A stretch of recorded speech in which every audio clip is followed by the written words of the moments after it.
deals behind closed doors, promises broken. Inner income source, hidden agendas run the grand parade. In the circus, choose a masquerade. Believe me, I wouldn't lie. I've been given money, power, and fame to keep you in line. Television screens bright and loud, sell you dreams, make you proud.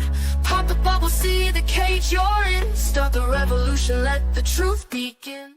Welcome to the chaos.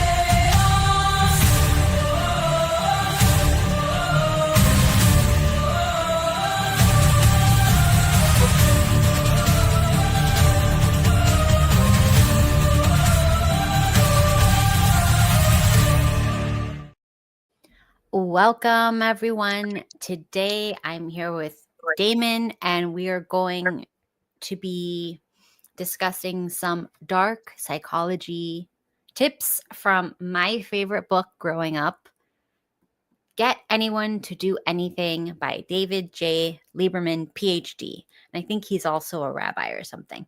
That But may anyway. sound interesting, and because you said he's a rabbi, that makes him. We're not going to say what, but can you tell me the title again? Get Anyone to Do Anything. Yeah, it didn't work for him, did it? Okay, enough. Anyways. All right. So I have used growing up these tactics, many of them in this book. I don't know if we'll go through all of them, but I can give you guys some stories and some tips that are in here. So the first psychological tactic that you can use is if you want somebody to like you, let's say you got a new boss or something like that, or there's like a cute girl in school or something, and you want them to like you, if they are in a good mood about something else, that's when you approach them. So, for example, if they just like passed, some hard test or something, some hard exam, and they're like got the results and they're jumping up and down, and it's a cute girl, go talk to her then. You're going to have a better chance. If she just won some prize and she's happy, go talk to her then. She's going to be more, open and in a good mood, and they will associate you with the good mood. So when you come up to people and they're in a good, happy mood, something exciting just happened to them, they associate you with that. You didn't earn that good association, but you still get it. Now, the converse is also true. So if somebody just failed the test, now is not a good time to ask them out. If somebody is stressed out about something, now is not a good time to ask them out. If somebody just lost a pet, it's probably not a good time to ask for their phone number. They're going to attack you, probably. They're going to associate you with that horrible event that happened to them. So you don't want to associate with a horrible event. Now, there's a different thing that comes into play, like when somebody is mourning. So it's like there are certain circumstances that are negative that you can use that to your benefit, but we're not going to talk about that. But I'm just saying, in general, when someone's in a good mood and you want them to like you, approach. When someone's in a bad mood, avoid. So, Damon, what do you think about this tactic? Makes sense, I guess. Have you ever done anything like that, or do you think that that's true in your life? Well, when you said that there's an exception for the mourning period, Yes. yeah, Okay. that's like you can farm anything you want in that moment. Oh my God. What? No, it's true. It's true, but it's just it's a little predatory, but it's fine. You got to do what you got to do. Men are hunters. Yes, they are. So are women, just not very good. Not overtly. Let's see. One way to tell somebody's in a good mood, if you're like severely autistic, let's just say, if they greet you with a full smile, their eyes are wide open, their whole face kind of lights up, that's a good mood. The opposite, probably bad. If they're like avoiding, okay. If we're in a If good you're mood, autistic, you're not going to be able to pull this shit off. Let's be honest. if you're what? If you're autistic, you're not going to be able to pull this shit off. Let's No, be you honest. can. You can teach anyone. Yes, you can. Absolutely, you could teach autistic people.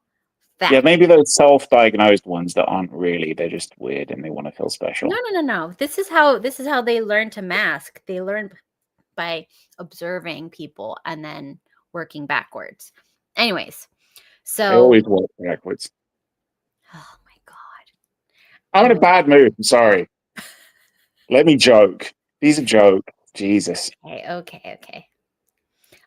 When you're in a bad mood, you will look down and away from the person who's speaking to you. So if that happens and you want them to like you, probably end abruptly. One thing that I would add is like if you can like kind of create a good mood in somebody if you like them by like the quickest thing that I can think of for like a girl would be to offer them a beautiful pastry because every bitches love pastries. So if you're just like, oh my God, I just got this box of pastries and I had an extra one and I'm just giving them to everyone in class or in the office or wherever, and you give her one, she'll be in a good mood instantly. And, then you can like make your move. It's like, oh, here's your pastry while she's eating that pastry, that decadent, beautiful, artistically done pastry. That's when you go like, hey, and we should go hang out after. Like, I know this great bakery or I know this great place to get coffee. And while she's eating that pastry, she's happy. Her, dopamine, whatever, endorphins, all the good stuff that happens, the chemicals. I don't know which ones for pastries. I don't know what the pastry chemical is, but it's probably like one of the best chemicals we got. That's the one that's going to be high. And that's the one you want to be associated with, I think.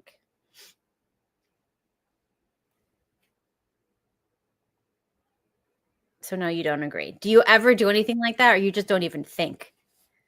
You're just Are like, you basically saying that this is the strategy? Is this a separate strategy? It's not the one about making them happy. Is this a separate strategy, or is it the same one about making them happy? No, you're not supposed. No. It's approach when they're happy. So they associate you with that happiness. Okay. And you're basically saying that if you can't approach them when they're happy, make them happy by feeding them. Or, giving them something else that that they really want. And the only thing that I always give them something they want. Okay. That is not what we're talking about here. Okay. Good Lord. But bringing it is another tactic. It's another tactic to get what you want. Yes. And it's one that women do all the time. Let's be honest. What do you mean? How? Example. Are we going to pretend like women don't use sex to get what they want? Oh, that's what you're talking about. I can't do that, so I don't know what that's like. So I have no frame of reference for that. Well, it's how you got Steve. He's told us. He's told us. He's told us what? That's how you got him, basically. Well, it doesn't work anymore because it's like, Okay. That only works so many times, Damon. And then, you need something else. For so many decades that can work. And then you got to find another carrot. Okay. All right. So the other psychological thing is repeat exposure to the person. So people think that familiarity breeds contempt, that the more you hang out with someone, the more you're going to dislike them. That's actually not true. The opposite is true. So the more you're around someone, let's say you have the same class with them, you've been around them for months and months. After enough time, or you work with them and you've seen them for like months and months, after enough time of repeat exposure to them, having to be around them, you will let your guard down around them and you'll have more of like this person is a part of your group and you'll like them more. Like once somebody is accepted into the tribe, you kind of like have a bias to like them more. I have an issue with some of the points that you've brought up so far. Go on. it seems to me like a lot of this stuff that the book's title is How to Get Anyone to Do What You Want, right? Yes, they have to like you first. Well, okay, yeah. This seems to be just building the groundwork for getting them people to like you, which is kind of all obvious. Okay, Damon, you have to understand just because you are good at something does not mean that everybody is or that it is obvious. Okay. I know it is hard for you to imagine people who don't get everything that you get, but there are people out there who... Right. No, I'm serious. And I've had these conversations with people where you have to, like, just because you are good at something definitely doesn't mean that anybody else is. And you'd be surprised. Okay, but look, okay, Judge, I'm just saving anybody who might be watching this. Look, if I somebody's think the really reason good why at they'll this, get into it is because of the title of your stream. The title of your stream is kind of teasing people like, look, you can be like this super powered manipulator and get whatever the hell you want. Use the force to basically Damon, exploit you anyone. have to do it in steps. You No, I can't get just that, jump but I'm in. saying, can we gloss over the stuff The about like important get parts? people to like you? Oh my No, the God, no. getting people to like you stuff. Most Okay, people are not likable. oh my God. Okay. It's certainly not going to be likable after they've exploited and manipulated people. So just run This is through, not about, like, you want to bullet point appear it for me. likable. You want to appear likable just enough so that you can then gain trust and then get them to do what you want. Come on, Damon. We know this. Okay. Can we just bullet point it though? And then if we Okay, need to, fine. we can go Repeat into more depth. exposure. All right, fine. The more Repeat times you exposure. So influence. yeah, hang around with them and make sure that it's a time when they're in a good mood. Okay. All right. The next one is let your target person know. Let them find out from somebody else that you both like and respect them, particularly from somebody who is higher status than you, right? Okay. So this is a little harder to do, but if you can somehow make friends with somebody who's higher status than yourself and hopefully them, to then relay the message in a casual way that doesn't look obvious, then they will start to like you, because everybody, unfortunately, human nature is a little bit narcissistic. If people like us, we assume they have amazing taste. And then we assume a lot of good qualities about that person without knowing them. Just, oh, they like me. Oh, they think I'm funny. Oh, they think I'm cool. Okay. They think I'm smart, whatever. They must be awesome. And then we'll start, like, creating ideas in our heads about them. Does the book tell you a good strategy of how to do this? Yeah, In my experience, a good way is like, you know the whole love bombing thing. Oh God, don't do the love bombing thing. No, I don't do love bombing been thing. done. No, I don't do that. But what I'm Okay. saying is, Uh-huh. assume like for love bombing to work, right? It can't be constant. It can't be incessant, because then you basically just come across like a simp. Okay. Yeah. And also, it can't look like it can't. This might sound contrary, but it's very important, right? It needs to look like what you're doing doesn't seem like it's a big deal for you, but it needs to seem like a big deal to the person that you're doing it to or Give me an for. example. So, like, imagine, so like, okay,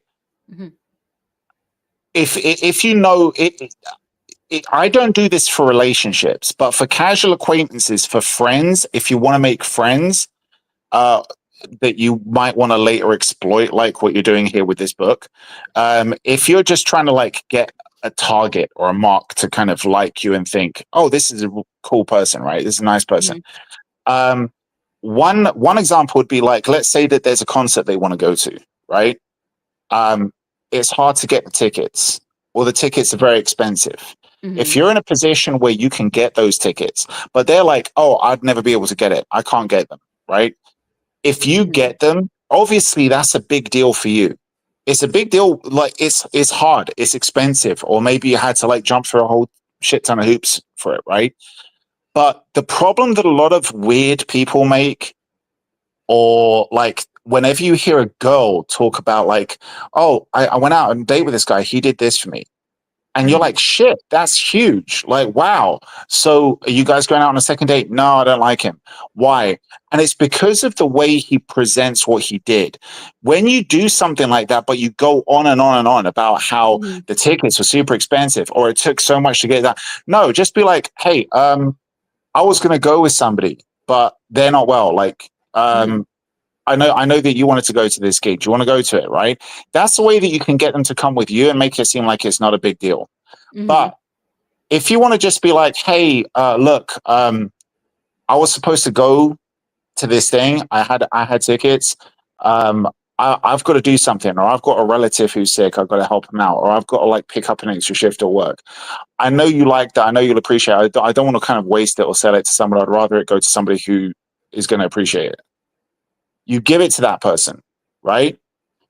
And if you do it that way and make it seem like it's not a big deal, but they'll be doing you a favor, you come across as somebody who, number one, it seems like you're not trying to manipulate them. It seems like you're not doing it as a tit for tat thing, but you're getting them in your pocket anyway. And they're not going to think it's a quid pro quo thing, but because you're not making it seem like it. And you're not saying this thing of, hey, man, I know you do the same for me. Like, because then that's like, it's come packaged with something, right? But if you're just, like, I don't want to waste it. I don't want to, I know you're into that, and I know you'd appreciate it. But like, I just feel shitty, like selling it or like giving it away to somebody who I know doesn't want to go. At least this way, I know you're going to go, right? And when you do it that way, the reason why you're going to get them in your pocket is because they're going to willingly get in your pocket. They're going to be like, wow, this guy did this, and it's like selfless. That's the person you're going to genuinely win their respect, and they're going to want to do something back for you because they know that you're the kind of decent person that they want to have as a friend, right?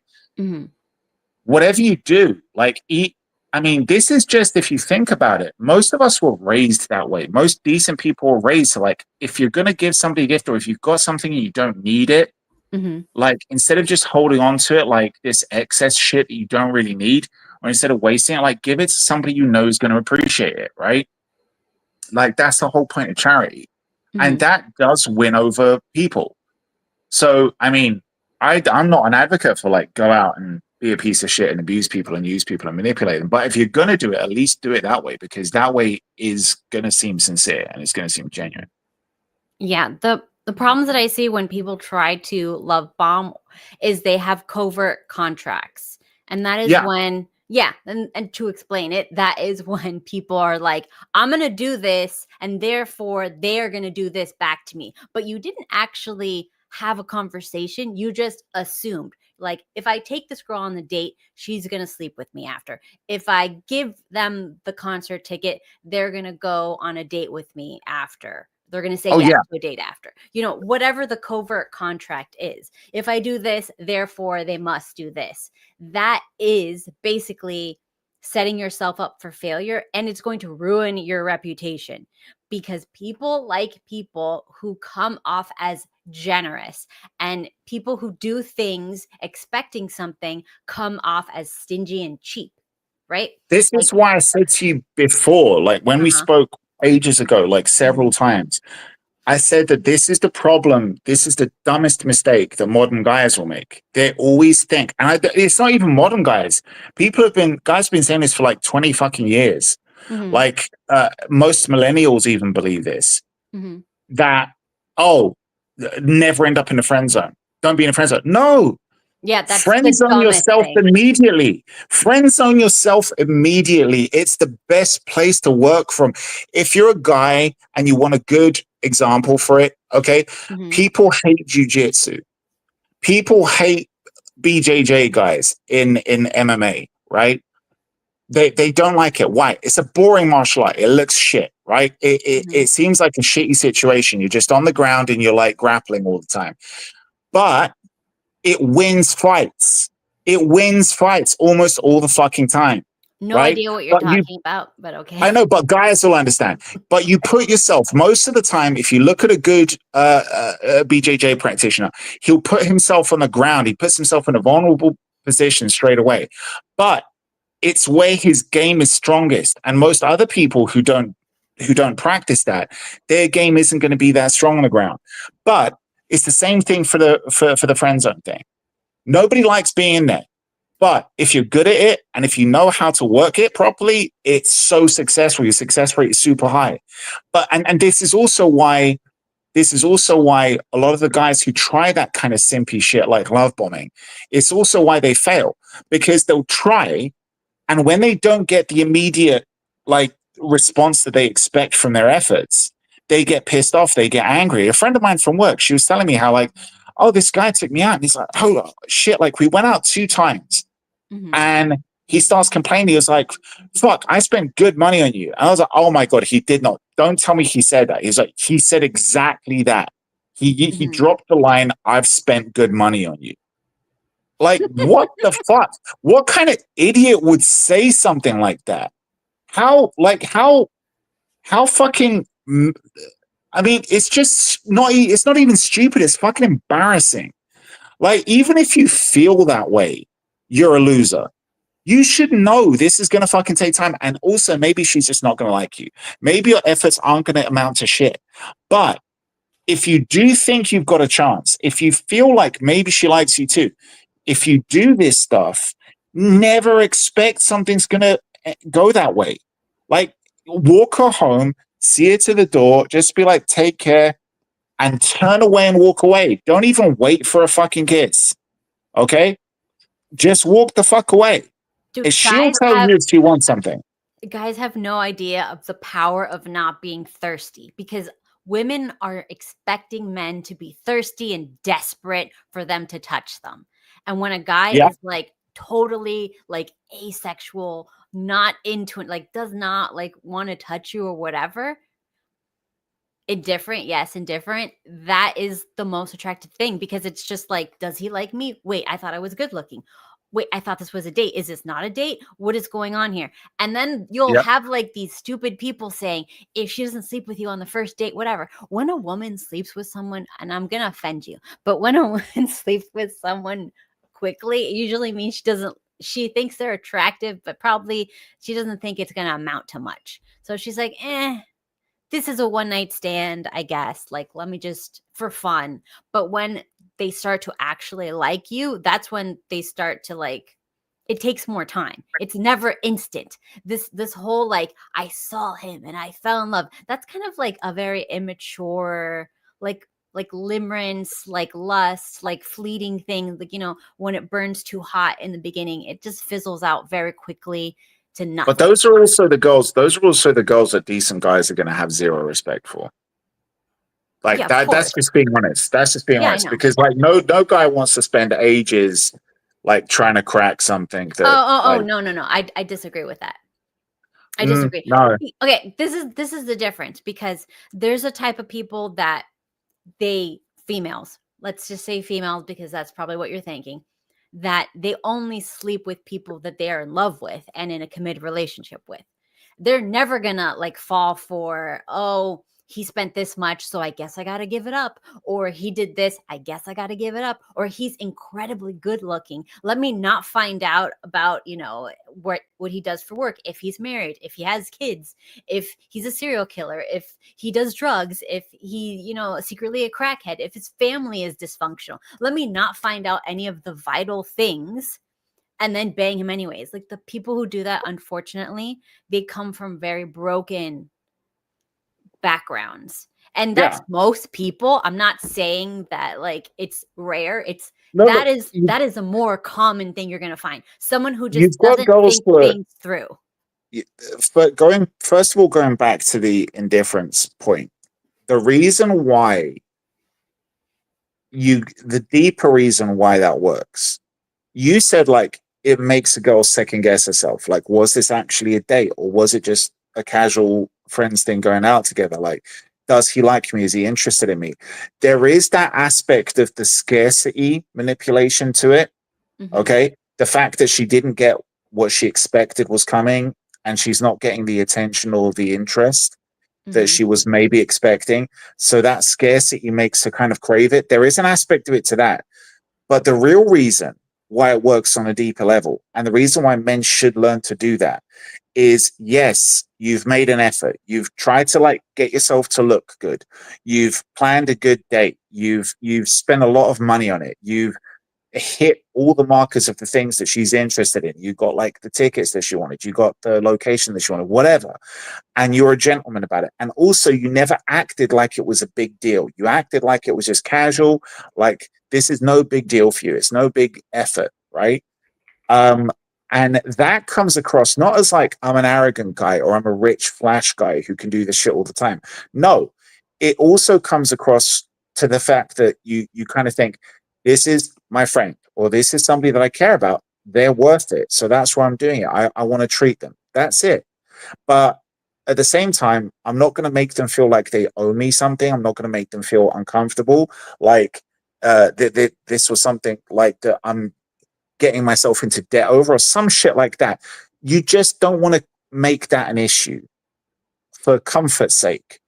But the real reason why you then turn away at the end of the night and walk away without making it seem like you're expecting something is the fact that it cements the fact that this wasn't a transactional thing. It cements the fact that you're not expecting anything off them, right? So it makes it seem like everything that you did was selfless, and it was genuinely selfless because you're not expecting anything in return, not even a cuddle, not even a kiss on the cheek. You just turn around and walk away. Mm-hmm. All right, so where were we? Okay.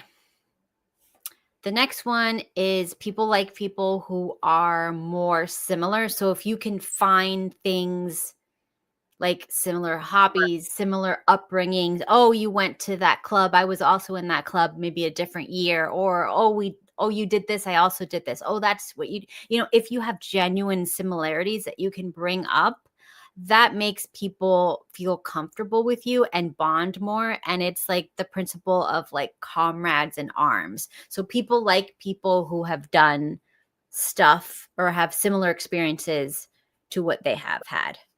So that's one way you can create familiarity with someone. And the next is how you make them feel. So if you make them feel indifferent, they're probably not going to care about you. If you make them feel good, that's going to go a long way. Sometimes if you even make them feel something, like just like you have to make them feel something to at least get them to have any sort of thought about you after you leave. Now, if they dislike you, you can still turn that around later. But if they're indifferent to you, it's like, I don't think you can like move forward from that spot. Well, that's a big kind of tactic that like what you always see like the loser fucking guys do. The guys who are guys like do that. short, ugly, not particularly successful, don't really have money. They're just like, well, I'm just gonna piss her off. I'm just gonna like be insulting her all the time, and that way it's gonna make her feel something. It's gonna get a response, and any kind of response, whether even if it's angry, that's still a passionate response, right? Yes. And most girls who are dumb, like, but they have to be dumb, will fall for that to some degree. They'll be like, oh, he's insulting me all the time. And I think I'm pretty. So if you have a girl who's relatively pretty to some degree, but then you pick on a flaw and you keep like pointing it out and like making them feel insecure about it, but then you show them a tiny bit of interest, they'll be thinking, well, if I fuck him, that means that I've beaten him now, right? So like he was trying to insult me, but now I've gotten him to have sex with me. And then the dumb girl was going to think that that's a win, but really, like the stupid loser manipulative guy is like, aha, I got what I wanted. But yeah, and that, like, number one, that only works for with immature dumb girls. Yeah. It only works for dumb girls or like, yeah. And so therefore, like, you can't, no guy would really count that as a win because that's like, shooting retarded fish in a barrel. But again, that's only really a tactic that weak people use. Like failures use that. Like that's like that's what you use because you don't have anything else that's actually a positive. Yeah, I remember when I was younger and guys would come up to me at parties and they would do that type of stuff and it wouldn't work. And they'd just be like, but this always works. And they'd be like, I don't understand what's wrong with this one. But it would just be like, oh, you're trying to insult me so that, so that my self-esteem is low enough to find you attractive. I'm sorry, I don't feel that way. And then I would just walk away. But I was like, really, I don't know. Because I was so skinny. You have to understand how painfully skinny. And the tactic most people use, Simperius, is you're fat, right? Or they'll pick, this is fat. Your eyebrow is fat. Your leg is fat. Whatever, Yeah. And then and they would like poke on that. And I would be like, guys, I'm really sorry. I'm like a 00. This isn't the move. And they really didn't know how to pivot from that. So they just kind of got confused. Or like, what was one of them? Somebody said that I had alien arms, which is funny, like 2 skinny arms. And they'd be like, oh my God, your arms are so skinny. Your arms are so skinny. So then I opened like a Vogue magazine. I'm like, you mean like this? You mean like this? You mean like all these high paid models? You mean like that? And then they just shut up and walked away. Yeah, I mean, What do you think? when I said earlier on, it only works on stupid girls. Yes, it works on insecure girls too. Insecure girls who like were damaged, like their daddy either didn't love them enough or loved them too much, and fucked them up that way. Yes. But again, it doesn't really work on any girl that's worth actually getting. No, because if someone can be, look, you want to manipulate people to like you in the beginning. Yes, you do. Even if you have good intentions, whatever, you still want to manipulate a little bit to get in the door if you really want something. If you really want a job promotion, you got to manipulate people to like you so that they. Well, girls do. That's a female thing. That's a female energy. So yeah, so women do that. Women are manipulators, and I'm not saying that in a bad way. That's not an insult. Men have to manipulate. How are you going to get a job? How are you going to get chosen over? Well, yeah. Most, like I said, if you've got the credentials, if you can win it on merit, you win it on merit. It's the failures who can't win it on merit, so they have to manipulate. So actual guys who are good at the job, they don't need to manipulate. You go there, Dude, and it's I don't know like how long you pull your dick out and you drop it on the table, and you're like, "Here I am," right? No, but that's basically I've never it. seen anyone get a promotion on merit in my life. I don't know what you do. I don't care. But I'm just saying, I've never seen it. That doesn't happen in my experience. In fact, the opposite happens. It's only people who play the game. Let me tell you something. And I've been in a situation where I've had to employ people, and I've seen how guys do it, I've seen how girls do it, and in various fields as well. Mm-hmm. There's something that you'll notice if you do it for a little while. Anytime you have a guy who can win it on merit, he'll come in and there's very little effort. Okay. That's the confidence. If you see a guy who comes in and he's presentable, he knows how to behave in that kind of situation. He doesn't look nervous. He looks totally relaxed. He looks like he really doesn't give a shit whether or not he gets the job. Okay? Mm-hmm. 9 times out of 10, you're going to find out that this is a guy who is easily qualified, who's got the experience. And at this point, you don't even really need to worry about asking him questions. You pretty much know from the first question, this guy knows this job inside out. Okay? And obviously, you know what you're going to see in the references before you even look. Easily, like a whole fucking load of references.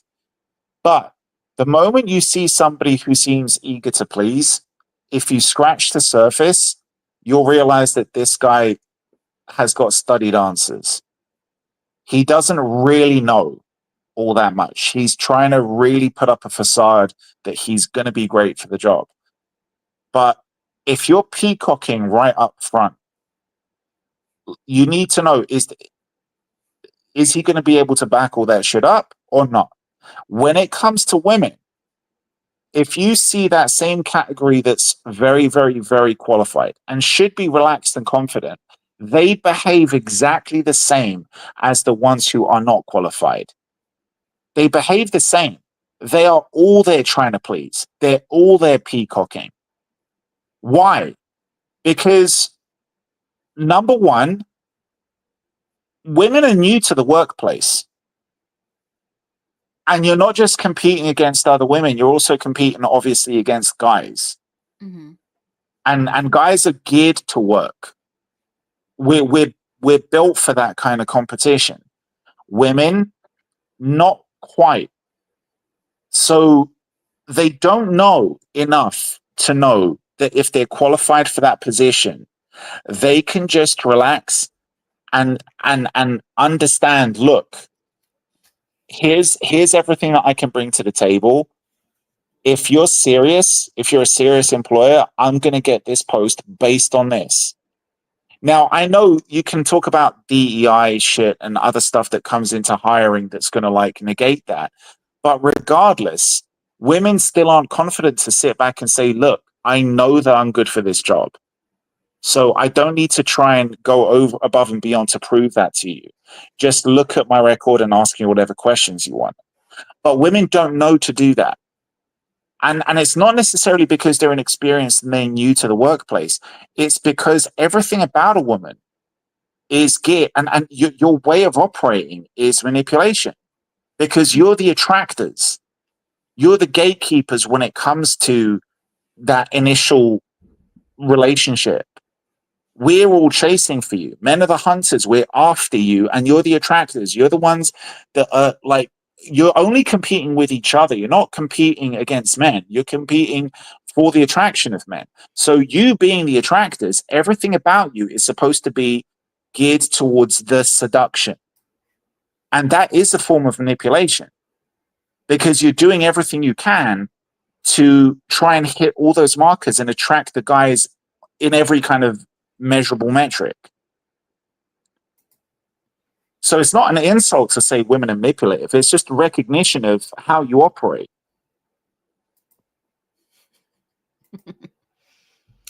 Oh, here's a good one that I use all the time. So, do you know about cognitive dissonance? That is the theory that like if we do something that would make us a bad person, we have to justify it in our mind, like saying, oh, they must have deserved it. If I did that mean thing to that person, they must have deserved it. Right? So the cognitive dissonance also works the other way around. So if we do something good for someone, we convince ourselves that they must deserve it. They must be a good person for me to go out of my way to do something nice for them. So when I was dating Steven, I would make him do a whole bunch of things. I would try to get him to do the most out of his way kind acts of kindness that I could get. So like pick me up from the airport, go with me, out of, state to pick up like my cat or whatever, or come with me to like something, just like, or like, hand me that, even something simple, like I can't reach that. Can you get that for me? I can't open this. Can you open this for me? I can't do this. Can you do this for me? Because when you're doing, even if it's not like hard or, it doesn't cost anything, it doesn't take a long time sometimes or whatever it is, as long as you're doing something for someone else, you assume your mind will tell you that you value them, that this is an important person to you. The same is true as if you accidentally hurt them, you will think, oh, they must be a bad, trashy person. I don't think that's a foolproof plan. I don't think that really is how it always works. It does. Well, I can tell you that I've been in that situation and I'm like, if this bitch asks me to do one more fucking thing, I'm out. Then you didn't like her. She wasn't hot enough or whatever. Or maybe but it was her doing those kind of shit tests that was making me not like her. Okay, look, Damon. Because I could see that it was very obviously a form of manipulation. Okay, that is beautiful. But I'm just saying it does work for most people. Maybe you're some weirdo outlier. But didn't work for Rachel. I don't know who these people are. What? Well, she was a girl I just basically broomed because of it. I'm sorry. It doesn't. Okay, well, look, you need to be careful how long you're going to be pulling these strings and how far you're trying to push this. Nobody's saying be a mean, bitchy person to them and then ask them, do nice things for them, and then ask them to do nice things for you so that they're doing stuff too. Like, another thing is, like, if you don't even know someone, if they're a complete stranger to you, but you want them to like you, just be like, I can't reach this top shelf. Can you give me that? And it's a simple thing of they get to be the hero. They do something nice for you. And now they instantly have like a good feeling with you. And I'm sure you can take it too far. I'm sure you can do it in a mean way. I'm sure you can do it in a way that makes people not like you. But in general, if you do something in a simple, clean way, not like overtly, I'm gonna, waste your time, or not like I'm trying to get your money or something stupid like that, but a nice way, it does work, and it works all the time. And I have done this for everything, like getting my boss to like me, getting more money, getting whatever. Whatever you need. Like, if you just get someone So many to help you. examples. What do you mean? Huh? I'm just saying so many examples. I'm sure there's people who are like, give me $50, and that's not going to work. You know what I mean? Like, I'm not saying ask for things that you should never ask for, because it's like a horrible thing to do. I'm saying ask for little nothing things. And then if they do it, they will have better feelings for you. Of course, if you are like a disgusting, rude troll all the other times and you do this, it's not going to work. You need to have like some sort of likability outside of just doing this, if that makes sense. Are we still on the just getting people to like you phase? Yes. Okay. What? Just was wanting to get to the meat. Okay, of fine, this. fine. The next one. Okay. Oh, get people to find you more attractive. Now, it's not going to make you a million times more attractive. It's only going to bump you up a little bit, right? So if you're like a 0 in attractiveness, it's maybe going to get you to a 2, which is not going to be enough for most people, right? So like, this is just going to bump you up, right? Try to be a little bit of attractive before you do it. Okay, the first one is whenever you're around like intense, aroused states. So like you're in a scary movie, amusement park ride, or any sort of like extreme physical exercise, like you're climbing up a really hard, I don't know, side of a mountain or some garbage, right? You're doing something extraneous with the person. That's why people like to have like dates that are kind of exciting, because you'll associate the exciting, good feelings with that person, and you'll make yourself find them more attractive just by being in that more aroused, excitable state. Have you seen this? Are you going to say no to this one? No, I can get that. Okay. The next is you want to look younger, right? So one of the things you can do to look younger is match youthful walking styles. So if the young people, or the people that would be attractive, that are young and hip, walk a certain way, or they're not going too slow, maybe like, I don't know, haven't looked at young people walk. Maybe they walk with a kind of like pep in their step or something. Walk young. Show that you are like more flexible, you can reach more, any sort of like dexterity type of thing that shows that you're young and agile and able to move really fast. Like, that's going to make you more attractive, because if you're slow, if you drag your feet, if there's just something that's off about you with how you move, it's going to make you appear less attractive. You can tell that this book was written a long time ago. Shut up. I'm just saying, young people today walk either like they're fucking gay or retarded. Well, we need to show them how to walk again, because they've been online too long and they don't know how to like even appear. I mean, we had so many walking styles when we were kids. Like, every culture had a different walking style. At least that's what I saw. Okay. Okay, so there's the law of association and the law of contrast. So when people are associated together, they're in a group, we will judge them in contrast to the other people.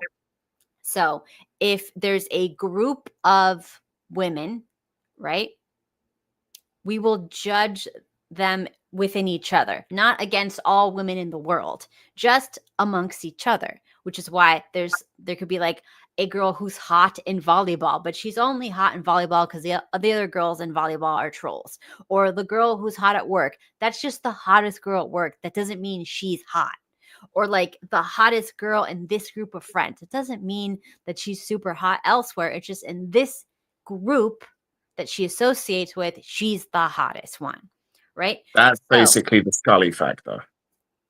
Yes. Have you heard of the Scully factor? So it's like the nerdy, what is like the nerdy chicks, like the hottest one? No, back in the 90s, you had that TV show X-Files. Yeah. And everyone thought Gillian Anderson was hot. Because she was the issue is she was the only fucking chick on the show. Yeah. Yeah. She was ginger. She dressed like a dude. She was annoying as fuck. Mm-hmm. And she wasn't particularly attractive at all. But everyone was like, oh my gosh, she's so hot. It's like, no, she was just the only woman on the show. Okay. Yeah.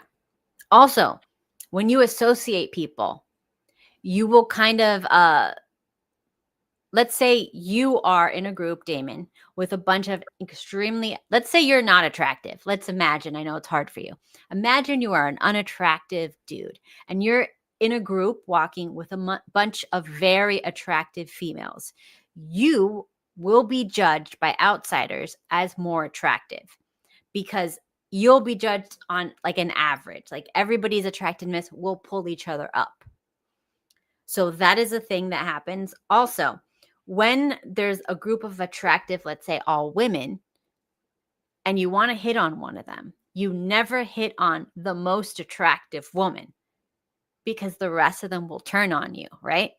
Because they already have a certain feeling, they already feel a certain way, like they know like they're not the most attractive. So they're going to turn on you. They're going to get aggressive. They're going to cock block, whatever they have to do.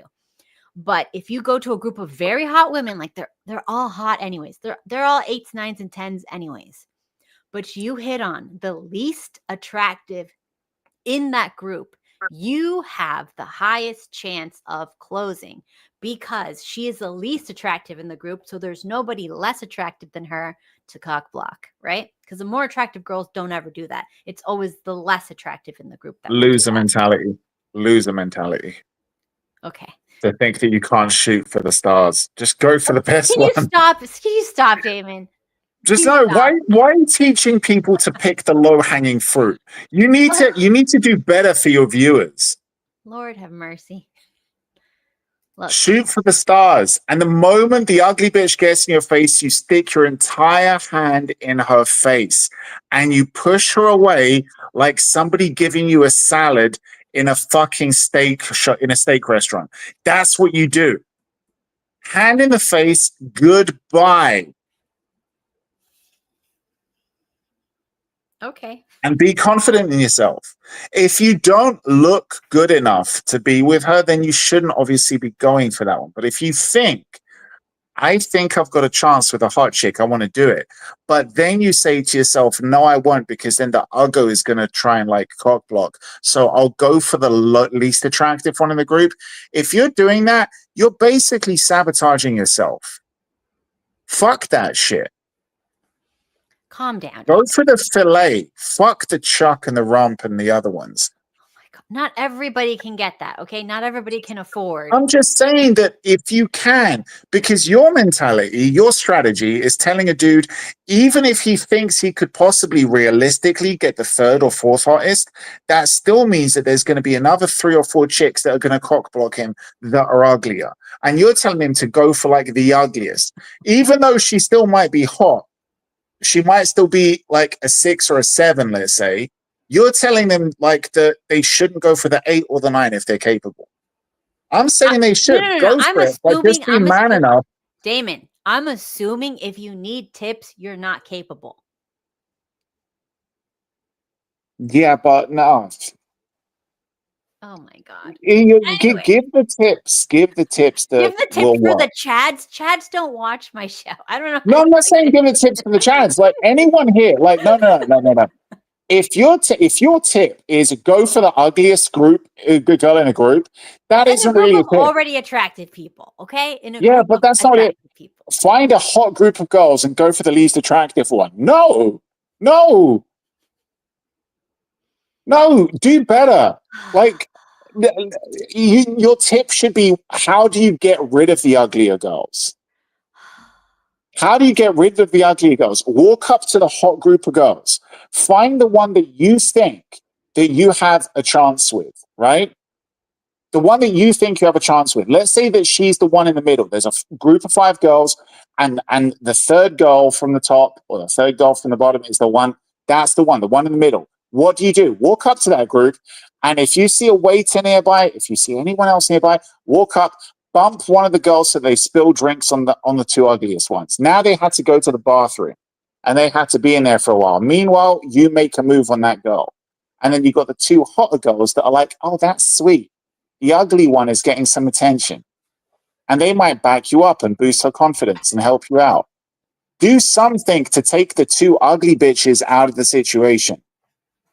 Your tip should be telling people how they can do that.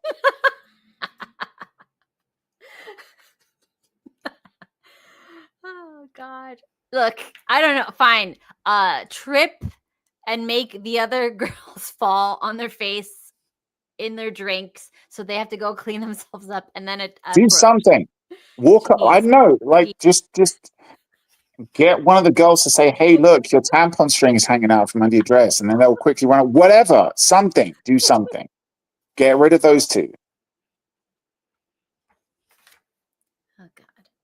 All right. The next thing, to get to be more likable and to make a good first impression when you do the approach. The first one is you want to smile, not in a creepy, over the top way, but in a calm, in control of yourself way. It conveys confidence and happiness and enthusiasm. You want to, hey, how's it going? You want to light up a little bit when you see them, because people can see that, but you don't want to be desperate. There's a different face. Let's see.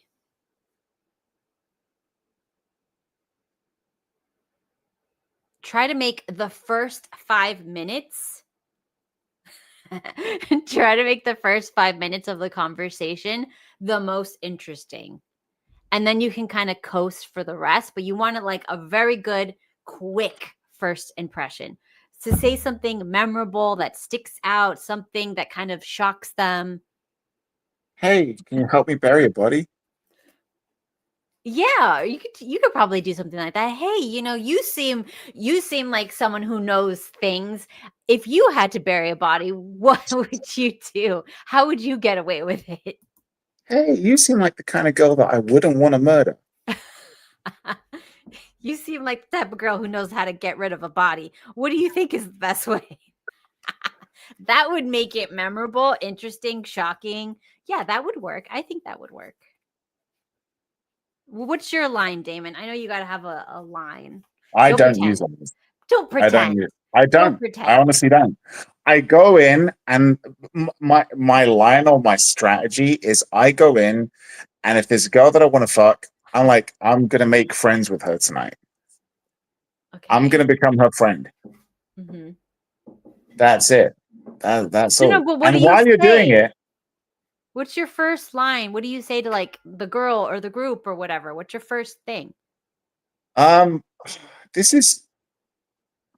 It depends on where I am, but I honestly don't actually have go-to lines. So you literally just stand there and you're like, look at this body. And they're like, oh, okay. No. It's not even like that. It's no. It's just like social. It depends on where you are, what you're doing. Like, are you, where, what's the event? What's the scenario? Like, what? Okay. What? It's a work event. It's one of those, I don't know, they took you guys Work events are the easiest. Like, just bump in. 9 times out of 10, girls want to vent about shit at work.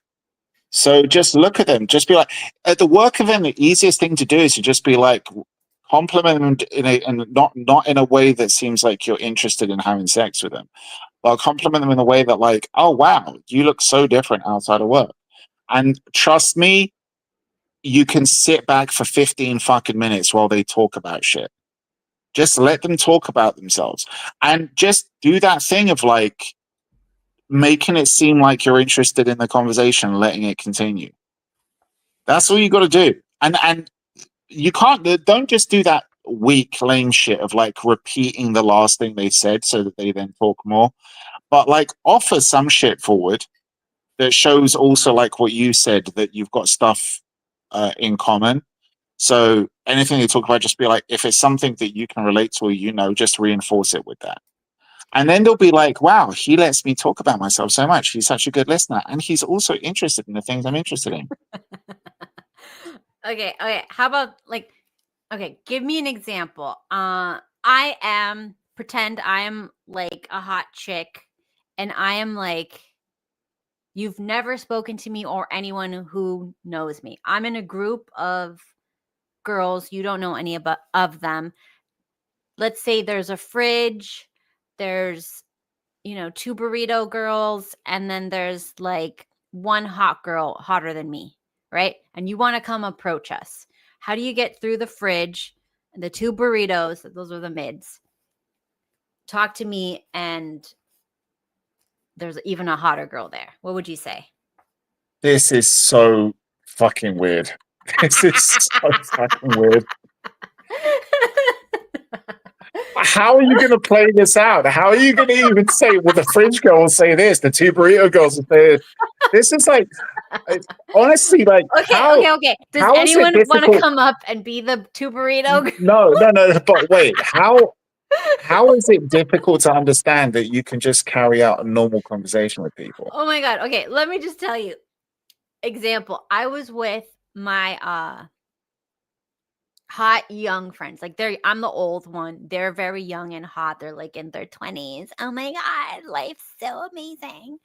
Anyways, and they're all like Instagram models. Oh my God. Anyways, so we're at an event. Oh my God, you're the girl who has friends who she hates. No. I like them, but you didn't sound like you like them. I do like. I know it, and it sounded like you have that typical bitchiness. Doesn't sound like you like them. Sounds like you kind of hate them. No, I like them, but they're very young, And I just remember when I was their age, which is why you hate them. No, okay, I don't hate them. I just think that they don't understand. There's something wrong with this generation, that they're more immature than I've never met people in their 20s this immature. It's kind of like I'm dealing with toddlers or something sometimes. Their concept of reality is so warped that I definitely do feel like I'm the only adult, and I know they're of legal age, but I don't feel like these people should be driving or alone or, I don't know, doing anything. Anyways, so I'm with these girls who are very attractive, but because of this generation, they're very immature. I'm standing around with them. A guy comes up to talk to one of them. The other ones immediately start going, who the fuck do you think you are? Get away from her. Ew, how disgusting. And I'm like, this is a normal looking guy. He's A, not disgusting, B, probably rich, and they're still being stupid, and C, did nothing wrong. So like, how would you as a guy come up and approach when you have those other type of girls blocking? Okay. Bitches. How would they block? What do you think they would say? I just told you, they'd be, ew, how dare you come up and talk to us? Who do you think you are? I just be like, I didn't know that I was talking to you. What made you think I was talking to you? Enlighten me on this kind of entitlement that you have. Like, I love your confidence with somebody who is the size of a fridge. No, these are the burrito mids. It is allowed. I don't care. I'd still say it. Anyways, what I see the guys do is they immediately like are so shocked by how disgustingly rude that these women are that they walk away. No, you don't walk away. And I'm just like, no, but say something to these whores. And I love them. Can I stipulate? I do love them. They are my friends. Wait. These young girls, those are the ones who you'd say would. They're the ones who would talk to a guy like that. Yes. Also, they are ugly. No, they're attractive. They're very attractive, but they're very rude. All right, yeah. Yeah, see, these are the girls that you would do that thing if you would put them down, but you wouldn't put them down because you are then trying to build them up and then fuck them. You just put them down so that you can enjoy putting them down. Sometimes you have to do that. Like you give them you have to check them.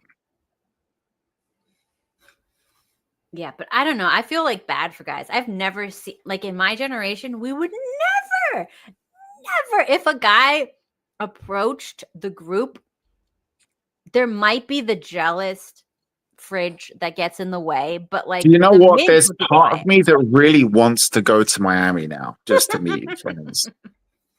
Just so that I can experience this. Oh, it is wild. Now you're gonna get two extremes. Either the girls that go up to anyone and then they immediately are like, cash at me money. You know what those are about? Oh yeah, sorry. You have beggars inside clubs? What? I thought they don't let homeless people into a nightclub. No, those are the hoes. Jesus. Yeah, clubs are filled with bitches and straight up give me money hoes. That's where you're gonna get in Miami. Yes. How much money do they want? What do you mean? I don't know. I don't know. This is just like my guy friends telling me So they want you. Why do they want you to cash app the money though? For what purpose? Because they're basically prostitutes. They're basically like, oh, do you want to get out of here? It's this much. Cash at me and we'll go. Right. How much usually do they ask for? How much? What? I'm sure it wouldn't even cover one hit. I have no idea. I have no idea because obviously I'm not a dude that picks up hoes. So I don't know how to answer that. But from what I've heard from like my regular guy friends, I'm like, so how's the dating going, brah? And they're like, well, I went to club, what is it? Live or Club 11 or Club, whatever the hell the clubs are called nowadays. And I'm sitting there, a cute girl comes and talks to me. She talks to me for an hour and a half. She starts a conversation. She seems super interested in me. I'm like, this is amazing. I try to get her number and she goes, it's this much, baby, cash at me and I'll meet you at your place. Jesus and then Christ. he's like, what the fuck? Jesus Christ. See, this is I don't go to clubs to pull girls. The only time I've ever pulled girls was when I worked at a club. Mm-hmm. There's no point. It's not gonna ever end well. Unless you're somewhere else with a bunch of people and you're going with somebody who you already know you're working on and you're just gonna go to the club to have some fun in the club. But that's it. Dude, But I'm not I do lying. see a business opportunity here. I do see a business opportunity. I would be like, okay, how much is it going to be? Where are you going to be? Great. Awesome. And I'll just be like, I'd go over to some other dudes and just be like, hey, did you see that girl? Do you want to bang her? I can organize it for you. And you just charge them extra. Oh my God.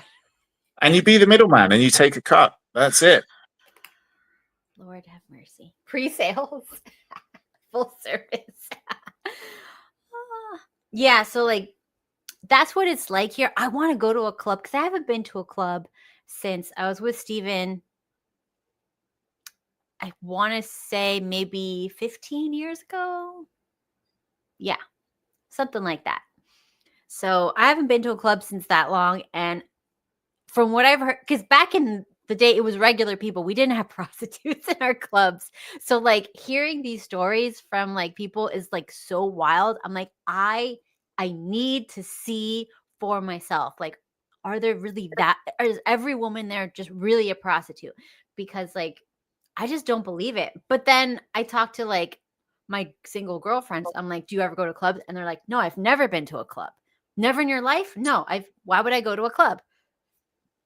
And it's literally like this mentality that clubs are for prostitutes. Yeah, yeah. No, that's kind of wild. That's kind of wild. And the thing is that you can tell from what I've heard, Mhm. it sounds like this isn't even some kind of well organized operation. It just seems like it just seems like an OnlyFans chick who does in person meet and greets. Mhm. It's not even like a proper working girl. It's like some self-employed hoe. Yeah, I'm sure like they're all only fan girls, or they'll be like, "Oh, you want to go bang, but we have to film it." And it's like, and then the guy's like, "Wait, you're basically a prostitute?" And they're like, "Yeah, And I that, do OnlyFans." if we're filming it, then you're fucking paying me. I'm an actor. I just want to go and see this for myself. Why is it so? I don't know. I want to take all like my friends' kids. They're like in their 20s and they're like, "You don't understand, Miss Cat. There's no women out there. Those are just prostitutes." And I'm like, "Come on, they can't all be prostitutes." But, you know, maybe there are now. I don't know. I don't know. Oh, anyways. So don't go to clubs, guys, unless you just want to pick up a prosty. All right. Okay. So, one of the tactics that you can use is people do want what they can't have. Unfortunately, right? So people want what they can't have to different degrees, right? Depending on how messed up they are. If you're really messed up, you really want what you can't have. If you're, it just depends, right? So guys who are looking for marriage will respect a woman who can delay gratification, because that's a woman who is going to be more secure about paternity with, right? So if you just immediately jump into bed, you're too easy to get. You're going to be easy to lose, easy to, cheat on him, easy problems, like easy come, easy go, right? So that's going to lower your value and your worth and how people perceive you. The same thing with a guy. So a guy who is like very desperate, very easy, or like throws money at a girl, he's going to have a lower value. Women who are hoes will take money. Make no mistake. Just like guys will take banging. They will take an easy bang. Make no mistake. But if your end goal isn't just to lose money, or your end goal isn't just to bang randoms, you have to think strategery here. So if you want a long-term relationship, do not be a hookup.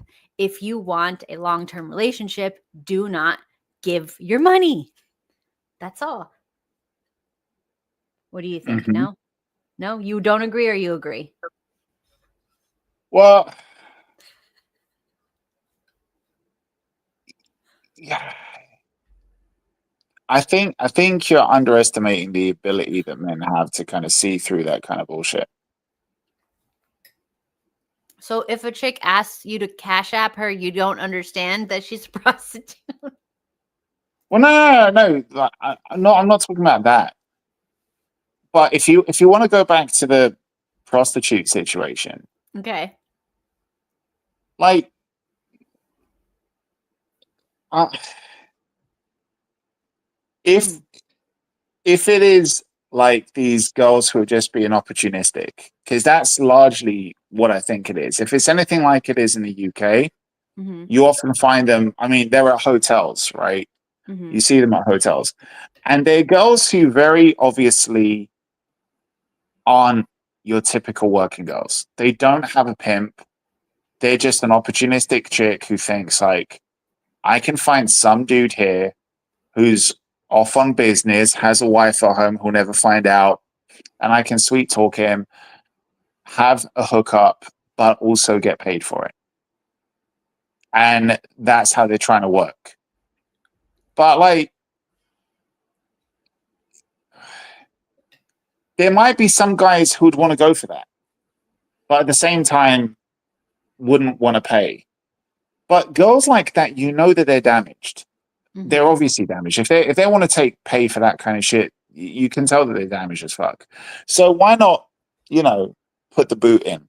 What boot? Put the boot in, kick them while they're down. Just say to them, like, what makes you think that you can make money off of sex? I mean, look at you, realistically. Oh my God. What's so bad about saying that?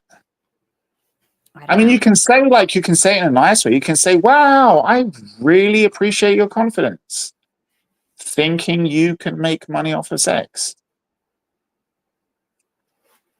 Like, just do it that way. Like, I mean, there's guys who'd still probably say, well, yeah, I'd pay for that. But like, don't. If you're going to be that pathetic, at least don't hand your money over without bringing them down. Mm-hmm. Do your part. Bring them down. Okay. What? No, let's move on because this isn't helping people manipulate. This is just You were just talking about guys taking the opportunity to fuck a prostitute in a club.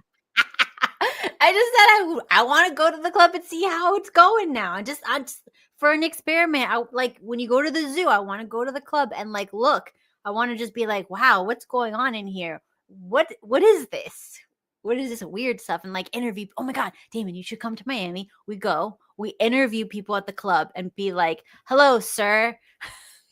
Please tell us of your experience thus far at the club. Have you met any prosties? And they'll be like, bro, everyone's a prosty here. And I'll be like, oh, tell me more. Do they tell you immediately or do they waste your time talking to you, pretending to be interested and then spring it on you? Or it's just like, have you met any real girls? Yeah, there's some fridges in the back. Whatever. Like, I want to go. I think this is the hard-hitting news that people need to see. What is going on? Prostitutes in clubs. What? Prostitutes in clubs is the thing that people want to know about now. Look, because I have all my like married friends. They have no idea how good they have it. They have like these, like when you've been married for, you don't know, but imagine you've been married for decades, right? To the same person. You have a great relationship, but you're a little bored. And then sometimes like we'll hear comments at the dinner table. It's like, oh, I love my wife, but I just like to go and see what's out there. Just like, I don't think I lived it up before. Blah, blah, blah. We'll hear like stupid fucking ass comments like that. And then I'm just like, bro, people need to see what is really at them clubs, what it's really like. Because back in the day, I'm going to be honest, when I was young, it was lit. It was awesome. We had the scene. So we had like clubs for 16-year-olds. You had to be like 16 to get in the club. Everybody is 16. And we just like boop, boop, boop. And it was super fun. Everybody's 16. There's no drugs. There's no alcohol. You got like bouncers making sure nothing happened to the kids. It was freaking lit. We had a great time. And then like, for like every 2 years, there would be like another club for like that age group all the way up until you hit like 21. And then we kind of like, that's not as interesting because now you got adults mixed in with the younger people. And that's kind of cringe to me, at least. Right. At least back then, like it wasn't like a normal thing for people to age mix. It was like if somebody was 2 years older, it was like, oh my God, are you geriatric? Yeah. So anyways. So, okay, next one. Let's see. Oh, people have to have a little bit of doubt that you could leave or that you would leave them for them to value you or like somebody else wants you. right? So this is the type of thing. This is why, like, you'll see guys will be single and they'll be trying to get girls and no girls will want them. No girls will want them. And then the second another girl wants them, now that girl wants them, right? And it's because people don't want things that nobody else wants. It's like, if anyone can have a Ferrari, if they're like free, they have no value. But if you can like afford, if you're one of like 10 people who can afford to get one, now it has value. And other people are like, oh my gosh, you got that. That's cool. It's hard to get that. If it's easy to get something, nobody wants it. Well, It's that's what you see only in Dubai. In Dubai, that's the thing all the time, man. Everybody has like the newest car, and then that's why every time a new car is released, they just chuck the old one and try and get the new one. But the problem is that everybody does that, so it well, they devalues can it again. afford it. That's the problem with being able to afford everything. Well, that's a different topic in and of itself. It's like when you have too much choice, you become very miserable. The human body cannot handle that much choice. So people think, "Oh, I can choose any woman to marry. I'm going to be so happy." No, that's going to make you so miserable. If everybody wants you, if you can have anything you want, now you are living in hell. Just like the person who can't have anything, you are the same. You are on the equal plane. I can afford everything, nothing. I can afford any fancy food. It has no flavor now. I can sleep with anyone. I feel nothing. I can go wherever I want. It has no purpose. It has no meaning because I didn't have to try hard. And now I feel emptiness. The same as someone who's like, there's nothing I can do. I have no money. I have no arms, no legs, no eyes, no nothing. I can't do anything. Then you're the same as them.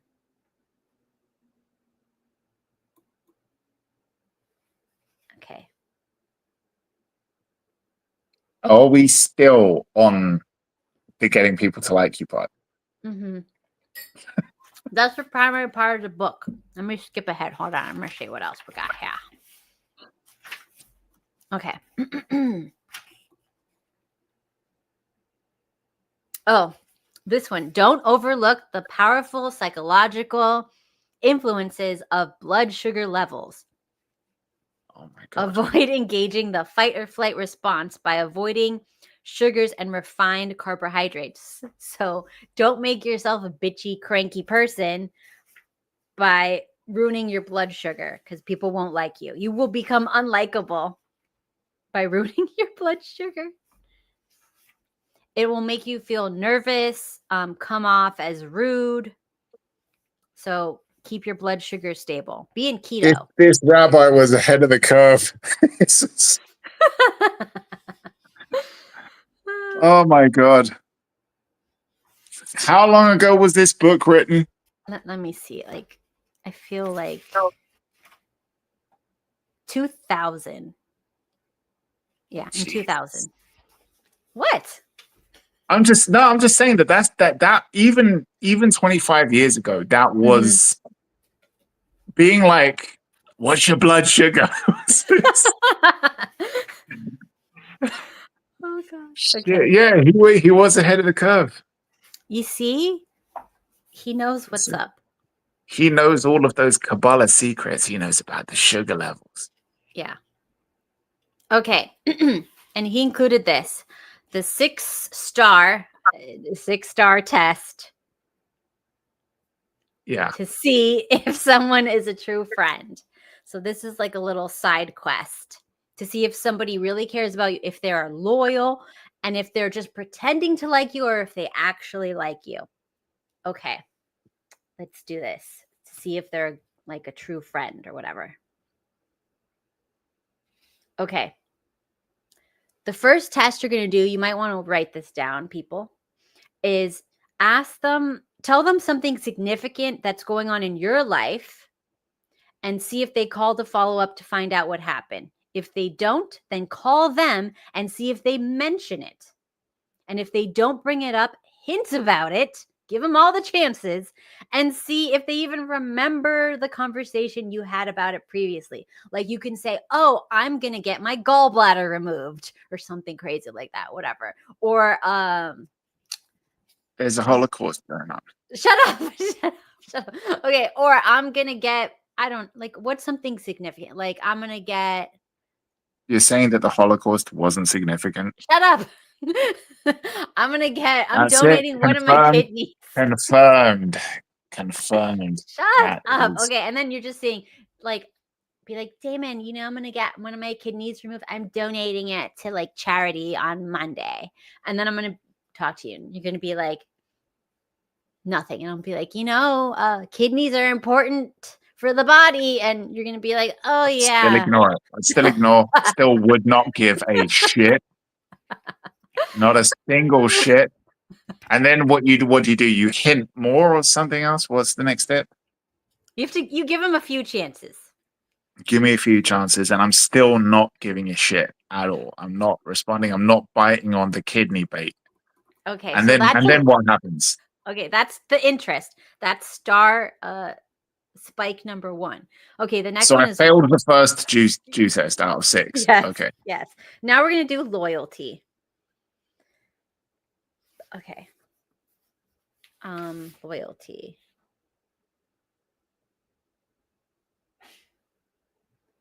Where's the test?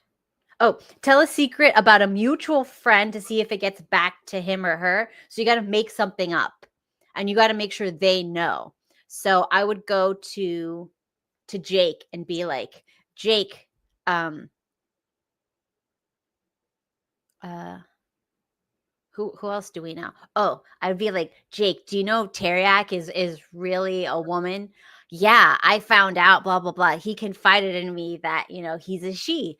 And then Jake would be like, oh, really? Oh my gosh. And then they'll be like, yeah, but don't tell Damon. And then of course Jake is going to be like, Damon, I just found. So then I will know. That's one loyalty. Okay. The next one is pride. Anyone can tell you to cheer up because it makes them feel good. But to see who pats you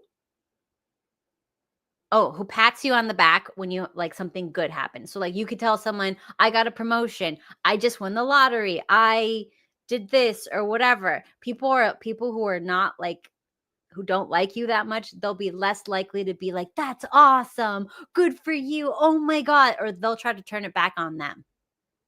So that means that they have more pride than they like you.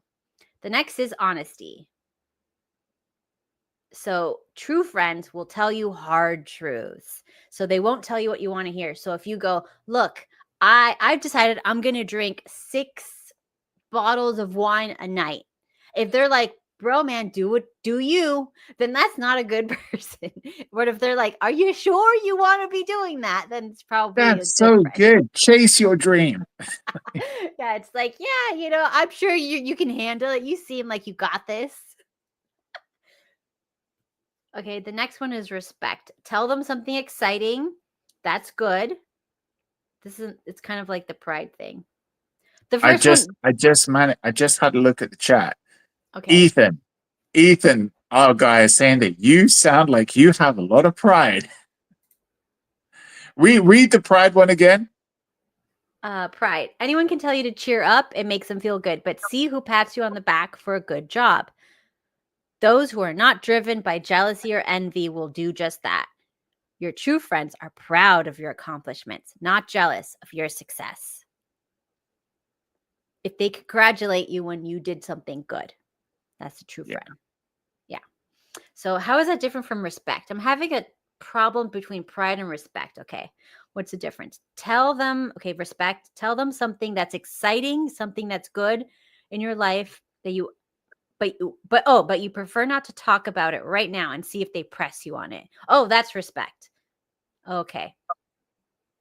There's a difference between curiosity and concern, but if they must know, then they're more likely just interested in gossip. Okay, I get that. That makes sense. Okay, sacrifice. Are they willing to give up something if it means making you happy? Will they sacrifice their own pleasure, whatever, for your happiness? Blah, blah, blah. Or will they compromise a little bit? People who don't compromise are usually like trash people. Okay, so that's the test. Okay, now this one is how to spot a false alibi by asking a simple question. Okay. So this is more like, now we're getting into like some manipulation outside of get them to like you. Now we're getting into like, okay, this happened and I don't think their story is true. How do I check if their story is true? Okay. So if you want to know if, okay. If someone went out, like let's say you're married and you want to know if they went out with their coworker to bang or something like that. So you could say something like, oh, I heard the traffic was all backed up because of a car accident outside of the theater or something like that. And now now you just have to like sit back and watch how they respond, because they have like an obvious conundrum, because they're like, either they go, there was no accident. Okay, either they say there was an accident when there might not have, because you're lying. There was no accident by the theater. So either they have to like say, oh, I didn't see an accident. Or they have to say, oh, yeah, there was an accident, right? And if they say there was, then you know that they were not where they were supposed to be or something like that. So you have to like find a way to like find a lie that they would only know if they were there, that doesn't directly ask them, but it kind of puts them in a situation. So if they were telling the truth, they'd be like, there was no traffic. What are you talking about? But a liar would be like, oh, I don't know. Yeah, there was some traffic. Yeah, probably around the theater. Yeah. That's a liar. So that's one way. Okay. Oh, now we're going to talk about how to tell if somebody is manipulating you. Oh, but first, Damon, do you think that tactic would work? How do you usually find out if someone was lying to you? Let's say like you want to know if somebody was like lied about something. Like maybe you want to find out if one of your coworkers told your boss that you didn't show up to work and had somebody else clock in for you or something like that. I can't really. I don't know. I'm not really that much of a suspicious person. I think that the only examples that I can think of really is, I mean, I usually tend to trust people. I'm pretty open. Like, you know, very blunt. So I guess I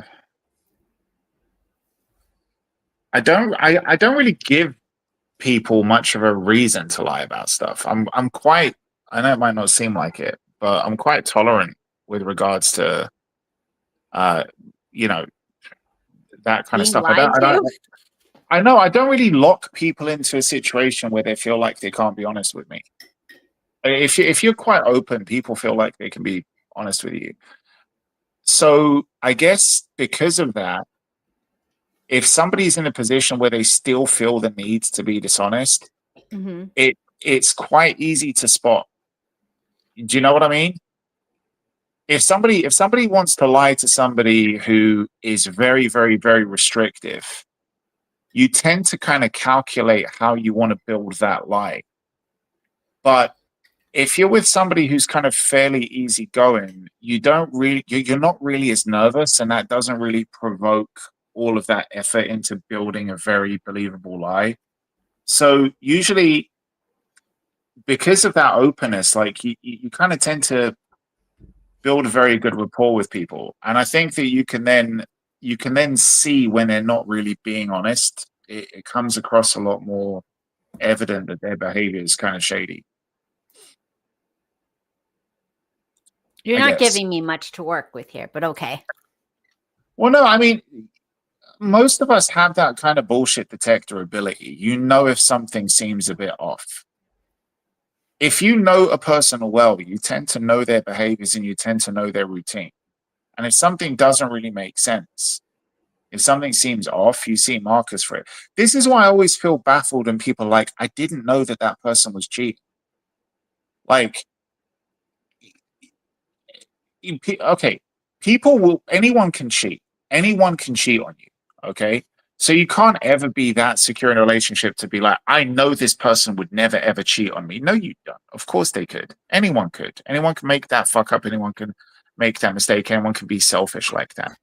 But the issue is that if this is a person who you care about, if you genuinely care about them, but they still decided to do that, you would know that person. You'd understand that person. You'd know their day to day. You'd know how they behave. You'd know if something was different or off with their behavior, and it would be. I don't care how much of a psycho a person is.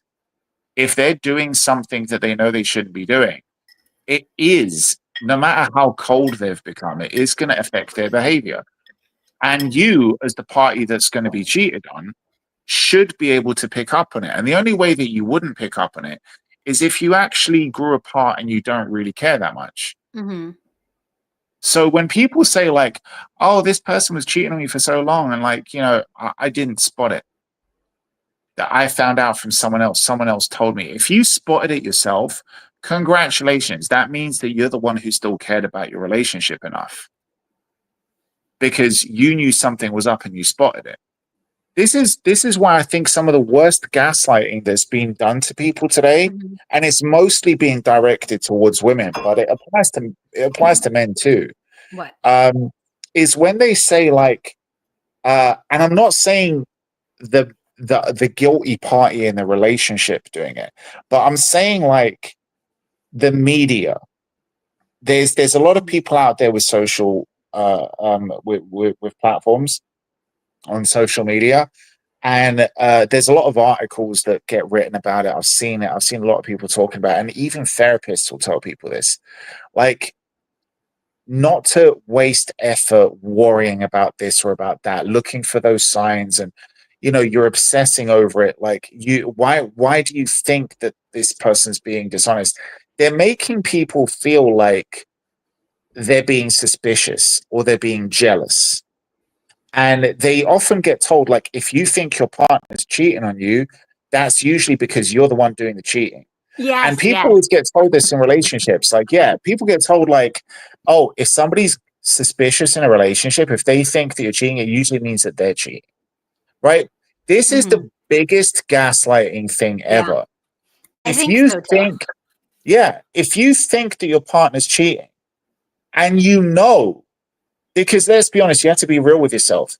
People know if they're being jealous or not, and people know if they're a suspicious person or not. If listen, I've never been suspicious in any other relationship.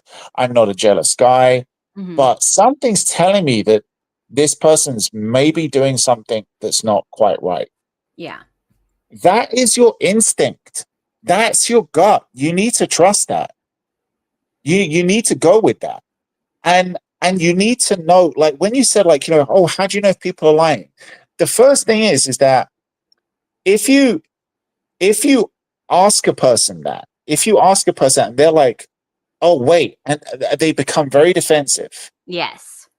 Okay? If they become very defensive, like, are you saying that, like, do you really think I'll do that to you? Do you really think I'll do that to you? Mm-hmm. Like, that's the worst thing you can say. Obviously, that shows that you're guilty.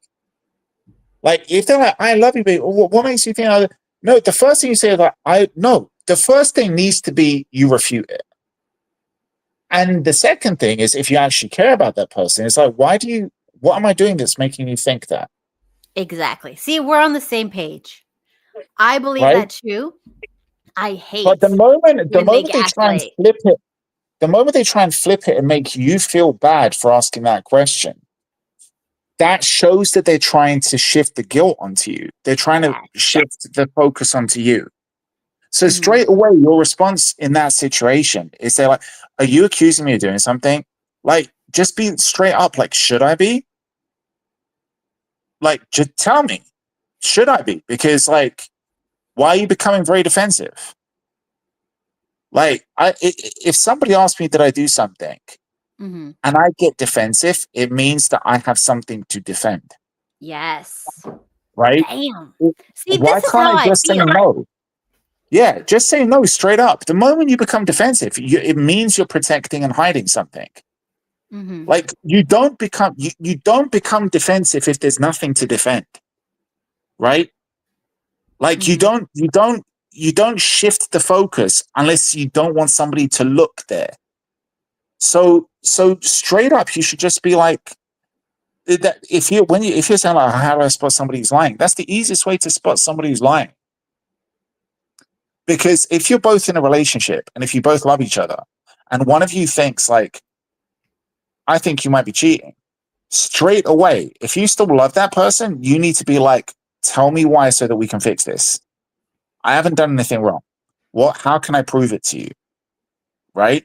Mm-hmm. Like, transparency. Like, if you've done nothing wrong, then you've got no reason to be like, hey, look at everything.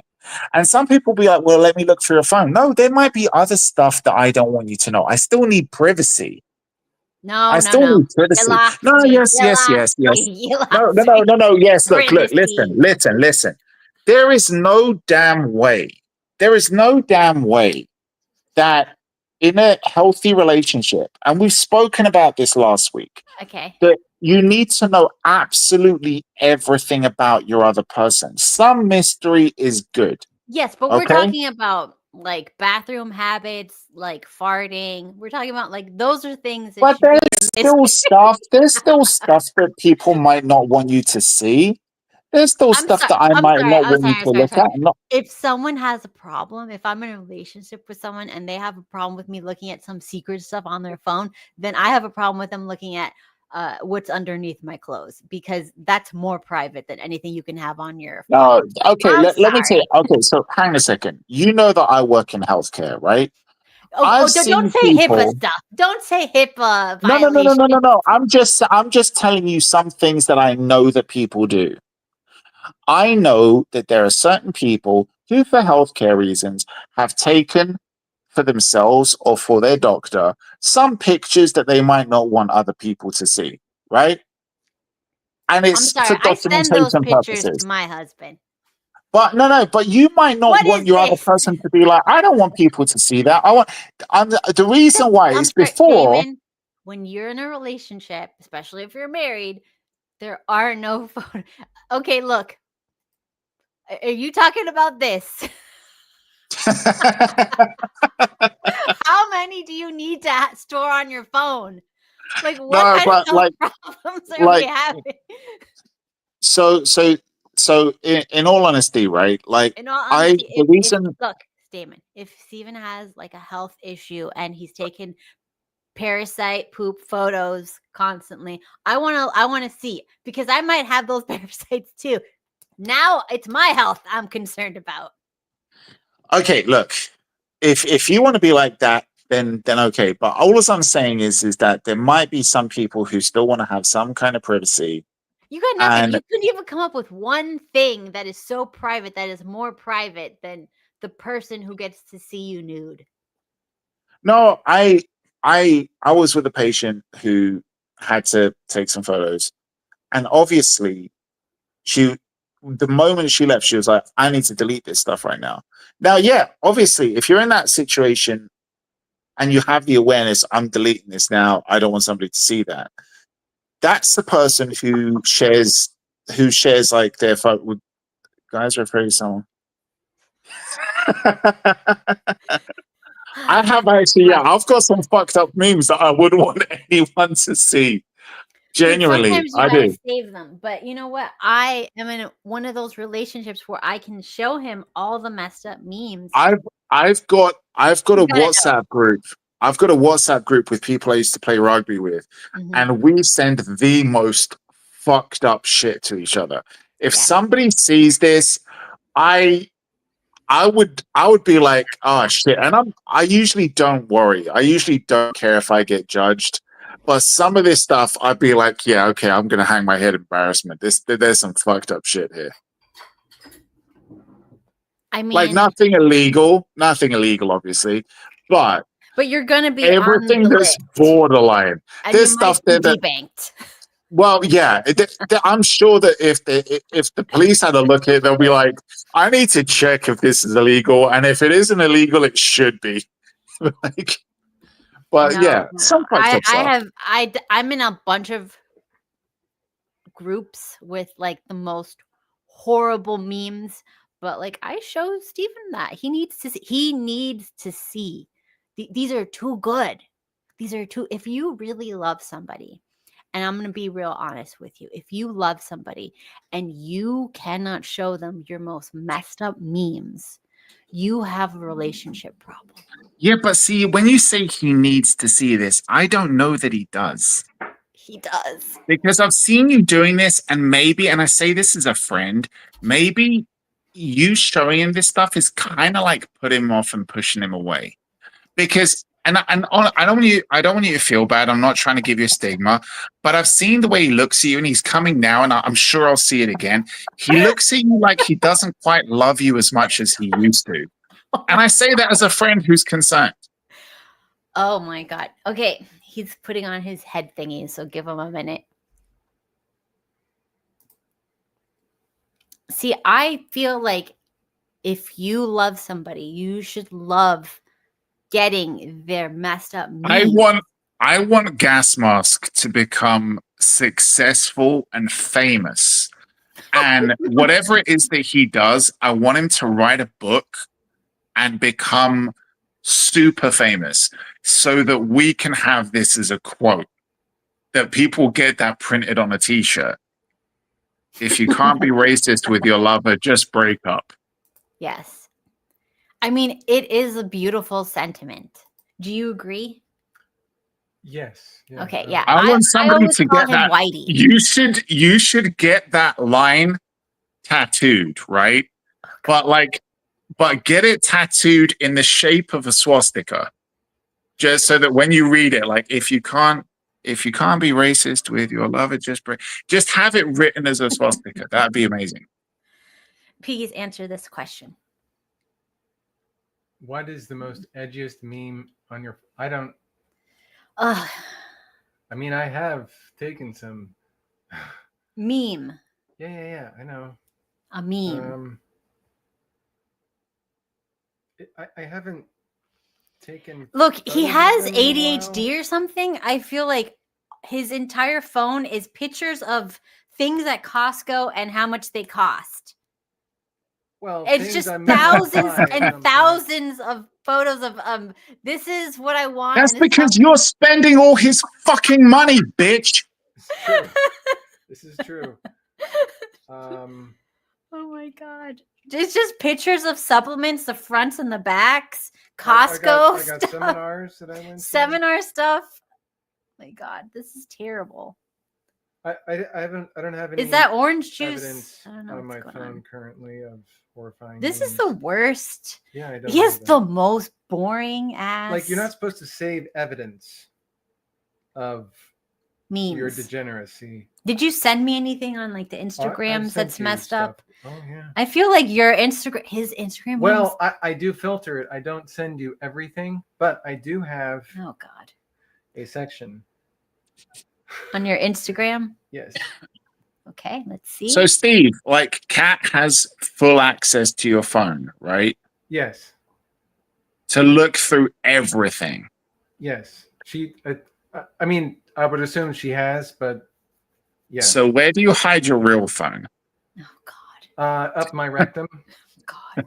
Find the memes. You don't Because have you any know memes. she'll never go there. No, I've got wake up. That's like. I don't want like a talking meme. Do you? He doesn't have any memes. Oh no, they're all talking. Yeah, that's not cool memes. You need like. That's like so 2010 to be non-talking memes. Yeah, you need a meme is just like it's like an image with like some words and stuff. Yeah, I don't save those.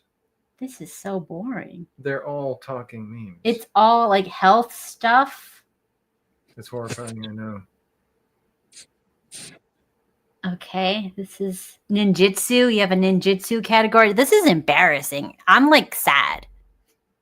you know, you gotta like Mine is all like Well, memes there's against the government, manly memes men. against. I have a manly men. I just created this. You have section. one post, and it's a talking post. Well, No. it's a talking No. post. This is It's the a type of stuff. Hold on. prostitute saying that men Oh who God, are uncircumcised apparently Lord. get a problem in which they don't clean their foreskin and it gets stuck and they can't pull it back.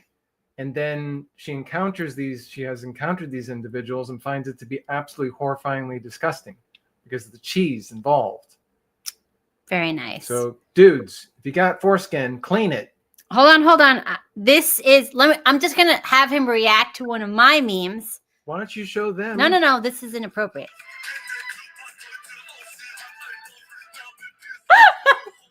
What is that? Look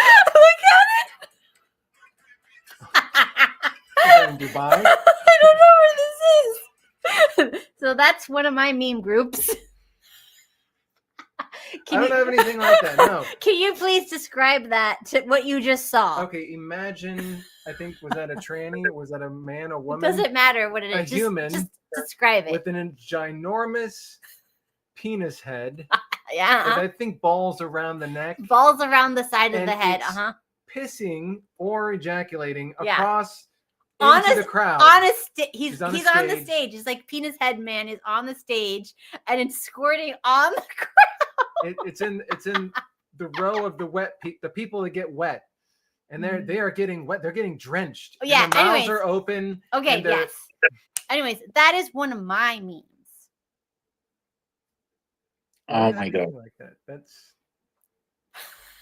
I usually don't say that evidence.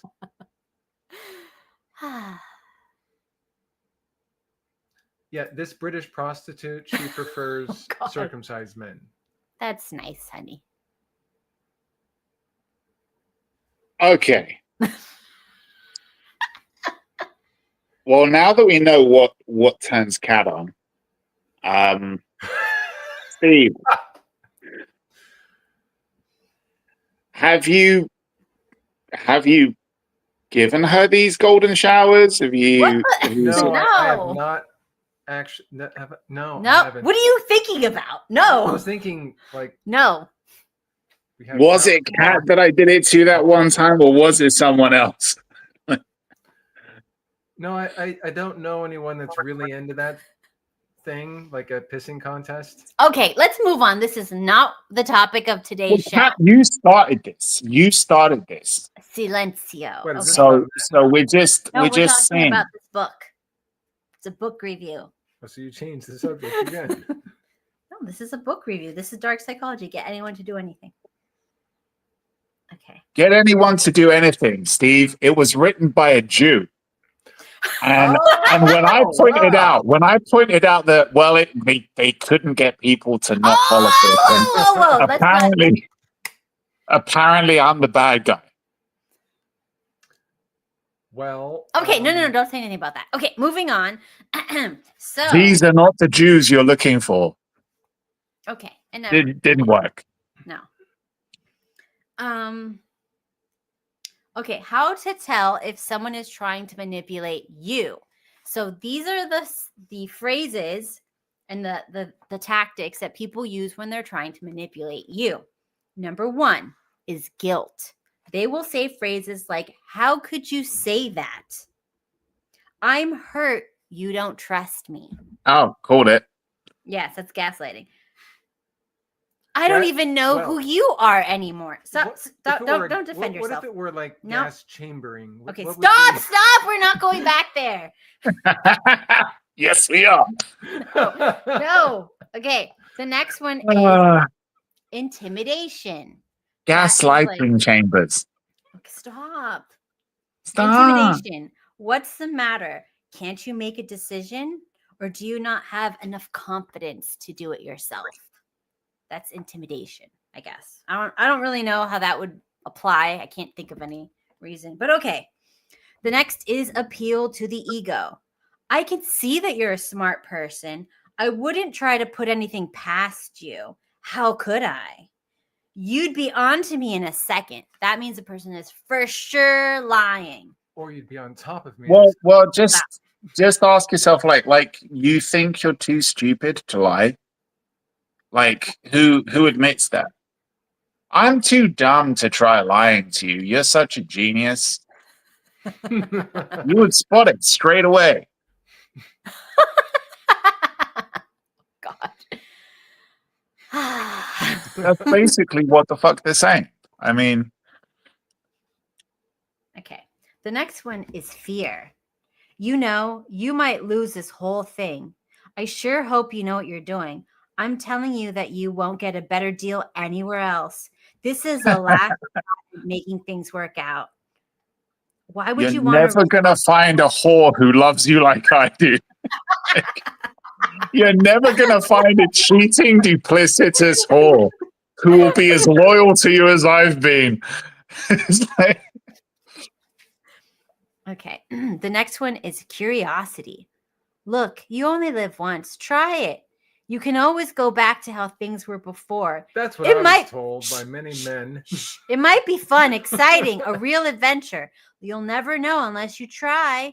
You may regret never even seeing what happens. I don't know how they're gonna. This is a wait, is this That the is- golden that is a showers classic- thing again? That's a classic way gay men try to get a straight man. This happens to you. Tell them. Why? It's How happened many multiple times it's happened to multiple you? times. They all- said they told you, why don't you try it? Yes. You might like it. Yes. How did they, Steve? How did they approach this? Let's go through this. Let's break it down. How did they get comfortable enough to have this Well, they were conversation? coworkers. Coworkers. So how long were they trying to beat you down or off before they felt comfortable? I don't remember the timeline. I just remember them trying to wear me down. One of them told me, you know, spaghetti's hard until you cook it. Wait, but What? but I thought the goal was that they're trying to get hard or trying to get you hard. No, they want you to go limp. I don't Why? get it.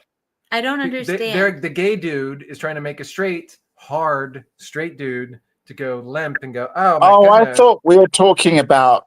Yeah, we're you know. very phallic oriented, I guess. This was not a phallic statement. I Okay, think this it is was about more of a- straight and then not straight. Okay, yes, got it. Okay. Straight, hard, Yes, straight, Yes. spaghetti. But you and said then hard no lo- and we went well, a I different added direction. in. He didn't say hard. Okay, well, that's where you lost us. Stiff and pulsating. Okay, stop. Anyways, so that's nice that happens. So no, Kat. We need to investigate this more. So so what's their strategy? Like, explain one dude how he tried to turn you.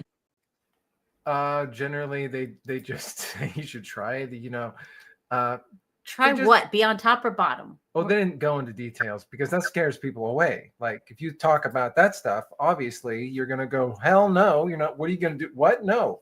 Okay. No. You know, But when you said it was co-workers, like, did any of them like try to do the whole casual approach of just being like, "Hey," Grab my ass. Yes. how many or people like- touched you or where? try to see you professionally and get you to do their like the boob massage thing on them? Boob massage For the dudes? For the dudes. Well, You said no, you've done it for dudes, so No, like, I did didn't. any of them? Huh? There was none. No dudes tried to get me to examine their memories. Okay. So what do they do? What's their approach usually with you? Just strike up a conversation and then Hey, how's it slip going? it in. Hey, how's it going? You want Wait, to bend wait, over wait. for me? And then slip it in. Yeah, slip in the comment. Oh, right. Okay. So like how? Like what? What would they do? It was Did they so buy you long nice ago. things? I don't actually recall exactly these details because it was Traumatic. Did they Talk roofie about you? the trauma. Where 20 did years they ago. touch Yeah, me? 20 it's only touch 20 the years doll ago. where they touched you? What? When you say you don't remember, is it because there was maybe drugs involved? Did they put? No, there's So- no okay. drugs. Just No. trauma. Okay, look, this is a boring story. You're not going to give us any details. Okay.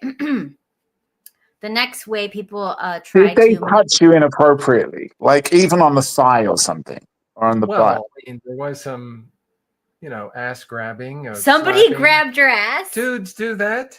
I didn't, Did they- but they. Did they grab your front bottom?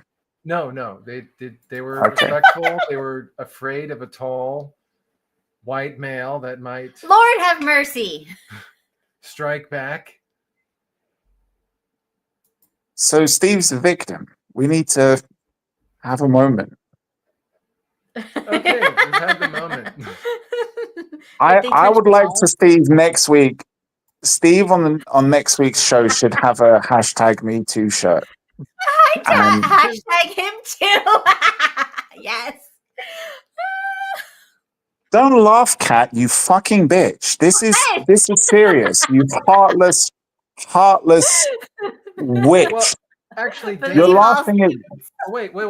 Damon, I am sure, as a man of your stature, Oh, you God. have been approached. But I feel by like the Damon's little men. too tall and scary. No, they might like it. Yeah, but I I feel told like the story about the South African dude when I was working in the hotel. Yes, I did. I told this story. You didn't remember because women don't care about men sharing their pain. But it happened. Steve, I'll send you an invite to a WhatsApp group where for guys like us who are burdened Him with too. this kind of universal sex appeal, and it's a struggle. It is a struggle. And they know who to go for because they're tall, white, and handsome. And This is racist. pray for He only wears this the glasses at night on the computer. Yeah, I don't. So that I can actually sleep tonight. If I let you. Anyways, so the next manipulation. Did you hear that? She just threatened me. Okay, the next Yeah, manipulation. she's been tactic- talking about how she's been manipulating you all these years as well. Yes, It's it's true. mind blowing. Uh-huh. Yes, it's blowing. Oh my God. So he's fine with it, but when did you first realize that I was manipulating you? I don't know. I don't remember. You see, that's a part of the manipulation. You don't remember when it started. No. She's telling you right now, no, you don't get to think that. You think what I tell you to think. Okay. No, I've always known that women manipulate, Mm-hmm. like trying to get out of a date or change the time or. Have I ever tried to do that? Oh, defensive. Possibly. I have never tried to get out of a date with you or Oh, change the now time. the gaslighting. Now the gaslighting telling you what reality It's is. a blanket statement across A all blanket women. statement. That's not. Yeah. Rolling her eyes, getting aggressive. Now she's giving you the silent treatment. She's just not saying shit. She's trying to make you think, oh my God, I fucked up because she's not talking. Women who don't make a noise are dangerous. Yes, they are. Very dangerous. What? Their actions are greater than the words they won't speak. You're going to get a very, very, very toothy blowjob tonight, Steve. I'm just warning you. It's going to be bleeding. Okay, wonderful. let's calm it down, okay? Jeez, this is The not. friction This will is be quite. real. This is a classy show. I thought Steve was going to come back with, they're always toothy. She's getting better. Anyways, God.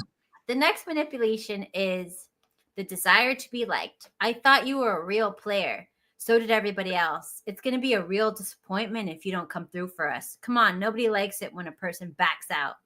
This can be your chance to prove what you're made of. Yeah. Just say, I don't like any of you. So be happy with what you get.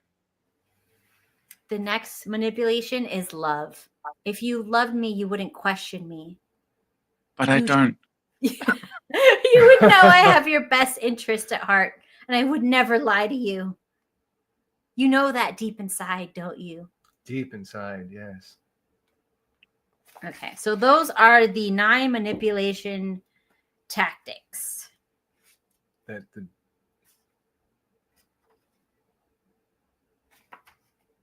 I feel like That's it.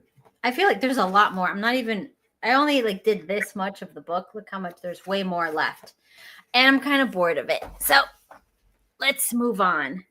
Is there anything about Epstein's Island in there? No, it's not that kind of a book. All right, so Is he a Jewish Mossad agent? stop. We're gonna get canceled. I want to have him on my podcast. Oh, Who? The guy who wrote the book. Oh, Dr. David Lieberman. He's got a J for his middle name, just in case you weren't sure. Stop. God, this is why I can't have anything nice. Yeah. He lives in Boca. Oh, you could go to him. Oh my God. To go to Boca, it could be fun. We can make Just a day don't of do it on a Saturday. Oh God. Could be Saturday night. That's fine. But he's got Shabbos. Oh God, help us. Anyways, so We'll do it on a Sunday. Sorry. oh God. I feel like that's enough. What about you, Damon? Do you have any manipulation techniques that you find effective? That you're willing to share. We know. No, we want to hear the stuff you're not willing to share. Those panties. like I said, tight, just loosen them. Stop. I honestly find that, like I said, just fake it as well as you possibly can, and the best way to do it is try and just. If you're straight up honest with your intentions, you don't need to really manipulate most of the time. Okay, I feel like can we That's dress why you no. up? No, Damon. We need to dress you up like a troll and send you out into the world so you can learn some real skills. This is the problem here. When you're giving this idea like Strap it down. Kat, we've got a generation of like the most peacocking guys ever. Like this, you've got all of these women have been conditioned to find the pretty boys, like the soft-looking pretty boys, That's attractive now. Birth control. So nowadays, guys who look like manly men, most women don't look at them anymore. Yeah. It's not as pretty as, and if you go like, oh, but you're tall, or oh, but you're built. Yeah, but there's other guys like that as well. A lot of younger guys now, they're crazy about going to the gym. More young men use steroids than ever before. So like you'll have loads of guys who are jacked. Sorry? They have low T. They have to. Well, no, but I'm not saying they're doing it for the reasons of keeping their test up. I'm saying they're doing it because they just want to get jacked. So there's a lot of guys out there that will do that. So, I mean, and also, like I said, women have been conditioned to be afraid of men. So this idea of like, oh, you know, like you're built, you're over 6 foot, you got this or you got that, like, so everything's in your favor. No, it's not quite like that. It's not going to be as easy as you think. It's still a struggle for most men, but I'm just saying that like women are so on fucking guard about every little thing. When you said like, well, what line do you use? Don't use a line. Anything that, even if it's original, and even if you've never used it before, and even if you just thought it up, doing that is going to just make them, they're going to think that's a line. You've used it 100 times before. They're all so on guard for this kind of shit. So just strike up a conversation. Don't even have a line. Just go up. Oh yeah, lines are definitely over. Oh yeah, Piggies. Why don't you tell us about your manipulation? All I said was hi. Okay, that's all. I said that, you dumbass. And then what did I say? You invited me out. Okay, that was it. I'm not talking Whatever about the fuck it is that you do, whatever the fuck it is that you do or say, the delivery is infinitely more important than what it is that you actually do or say. You mean be authentic? Yes. Which is why I say go out there with the intent of just making friends with a girl. And that is a manipulation in itself because it's the foot in the door tactic. It's the foot in the door manipulation. As soon as you get your foot in the door, Get your foot you're in the halfway there. God, stop. Well, yeah. Foot in the door, penis in vagina. There you go. Read that one.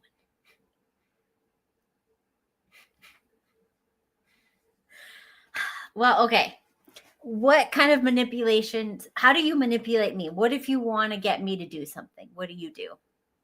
Drugsy. Stop. Let him talk. Usually you omit certain things that I know would be trigger to you. You know, a lie of omission is a lie. Yeah, I know you'd say that. No, it's not. That's why I said, look, I just manipulated her into saying, omitting something is technically a lie, which it's like they call it a white lie, but white lies matter. Listen, this is racist somehow. Yeah, what's a black lie? What's a black lie? Oh my God! Stop! I want to know. No, stop. Okay. So anyway, distraction. Daddy went to get a pack of cigarettes. So look, if you're out shopping with someone that is going to be what is the person? Describe the person. Could be your spouse, could be a girlfriend that you're paying everything for, because you can't say like girlfriend. So anyway, if she said you don't want to spend any money on something and she shows you something, you just automatically have to choose the thing that you know she won't like about it. No, you won't. You know she won't like about it. That makes you look fat. Don't say that. Use that as something at the end. You know, don't do it immediately. You got to use that as something to fall back on. Say like, I don't like that color. Oh, that. You know that I know when you're lying about this stuff. But it doesn't matter. It still works. You know, so no, it doesn't work. It doesn't work. Purchasing it. It doesn't work because I know when you When you wait a second, Kat. Wait a second, Kat. When I show you like a dress or whatever, I know that it's going to be a no when you first look at the price before you answer me. That's when I know you're going to make some bullshit up so I don't buy it. And then I go, fine, let me not buy it. He's a little I had two go-to lines that I would use if I wanted a girl to not buy an item of clothing. And they worked every single time. Okay. And if I say it now, I know because of the type of contrarian the cat is, she would say, no, I would still buy it anyway. But you're the contrarian. What are you talking about? It's a fact that it works. So the first one was, I saw this girl who, we were together for about like 6 or 7 months. And we were going to go to a Christmas party. And she picked a dress that was just fucking awful. And she had an awesome body, but she was like weirdly insecure. And she always wore like terrible fucking dresses. Like she was one of those girls who wants to try and uglify herself. And I was like, I do not want to go with a girl who just looks like, I don't know, some fucking hippie librarian feminist. So I wanted her to get like a nicer looking dress. And she picked this dress that was absolutely fucking terrible. And she was like, oh, what do you think about this one? And I said, oh my God, I knew a girl who had the exact same dress. And I said it in a way where you pause when you say I knew a girl to make it sound like I was going to say, oh, it was my girlfriend, my ex, right? My ex had the same dress. But I was like, oh, that's lovely. And then you correct yourself. You say, I knew a girl who had the same dress. And then she just straight away put it back on the rail and started looking for a different one. The trouble is that you can only play that card once. But the rest of the time, with most girls that aren't insecure, most girls that are kind of normal and just want to buy clothes, you can just say, oh my God, I love that one. You have to get that one. That one looks awesome. Because girls won't fucking get the clothes that you like. They'll always get something else. You got to be careful with that one. She might still get it. Yeah, I suppose so. But pretty much every single time in my experience, no, they're not going to get it. And if you go lingerie shopping and there's one that you fucking love and you absolutely want them to get it, just be like, yeah, that looks okay.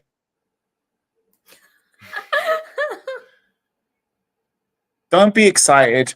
Don't act like it turns. Just be like, yeah, Oh, it's all that's in an your okay one. eyes. You're gonna have to wear sunglasses then, because You know, Steven hates lingerie.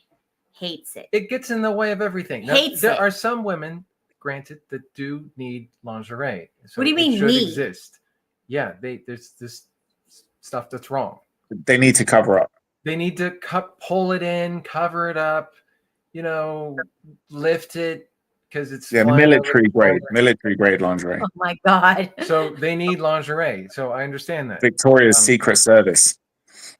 But you don't need lingerie, so I'm like, why? What's getting in the way of what? So now I have a complex when you go and you buy me lingerie someday. It's like, oh shit, now I need it. Yeah. Hey, Now things are kind of slipping out of place. Look, that was the ultimate manipulation. I don't need to buy her lingerie anymore. You're There you such go. a lying whore. It worked. Look, it's worked. He just the doesn't longest want time. to. It He still said, works. I don't like lingerie, aka I ain't paying for that shit. No, it's not. I still truly believe that it's unnecessary for most people. For you, it's unnecessary. For also some other people, it's unnecessary. For other people, What do you it mean, is other necessary. people? Other people that again need to pull it in, lift it up, cover it up,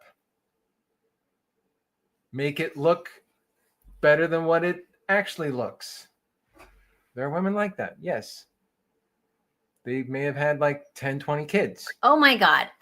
So have you ever dated anyone that needs lingerie? Yes. So I'm an upgrade. Of course you're an upgrade. Why would you think you're...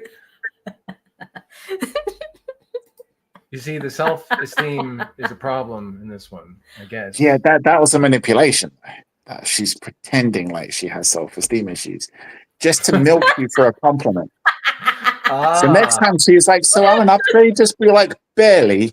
But yeah. But that could cost me if I say that. You got to be careful. Okay, what other ways do you manipulate? Since we're learning so much about you today. Why would I tell you everything? That doesn't make... That doesn't seem like a good idea.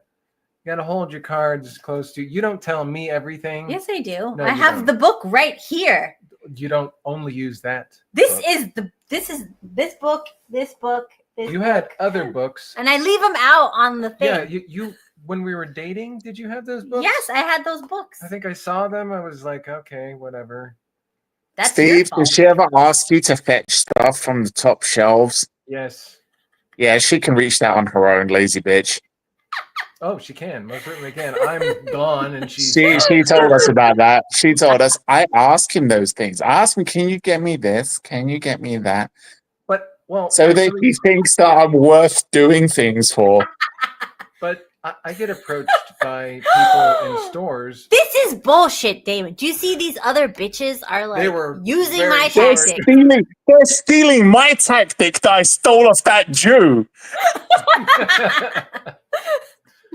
But they were very short. Some of them shorter than you.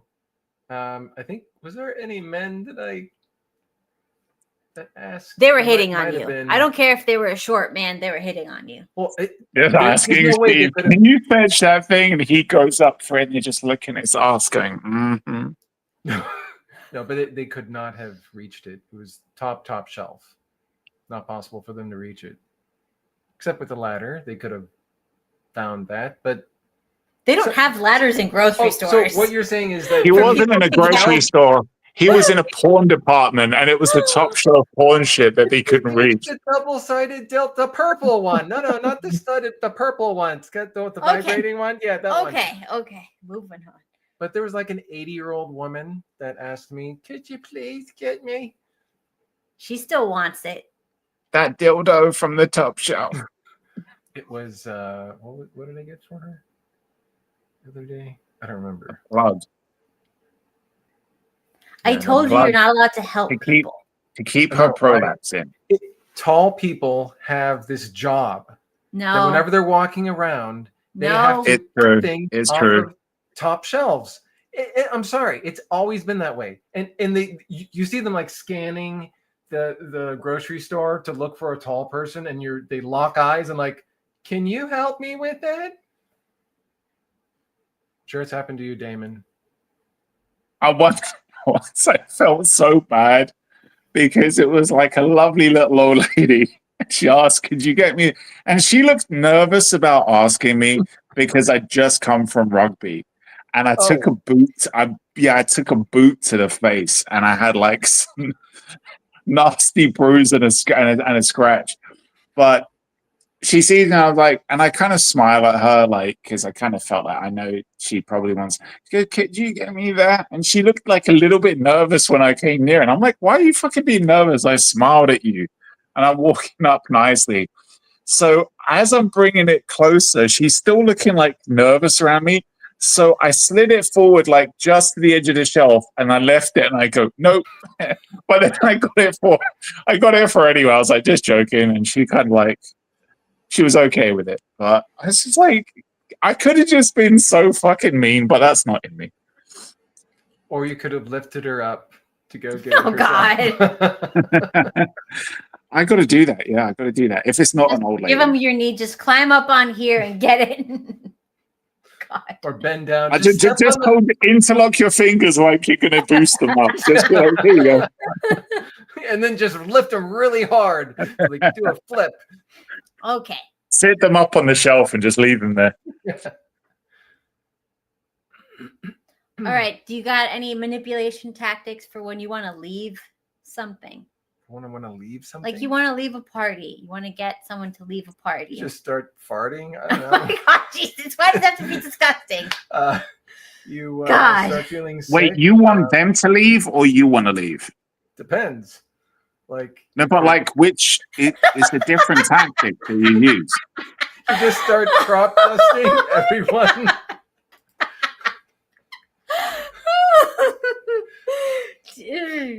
I think you can clear out an entire party by fighting. We could fake fight and they'd all leave. No, they'd pull up a chair. No, they don't. They're not like us. They're not like I us. would not leave. I would watch that. I mean, we would pull up a chair because that's who we are. But most normal people would be uncomfortable and they would leave. You want to try? I can imagine that if Kat wanted some girl to leave her house, she would pull some shit like, this bitch needs to go. And it'd be like, what did I do? It's like, Steve told me that he had a dream about you 3 times in 1 month. And then just be like, God. Or she had a dream that I had a dream about, that I was dreaming about this girl.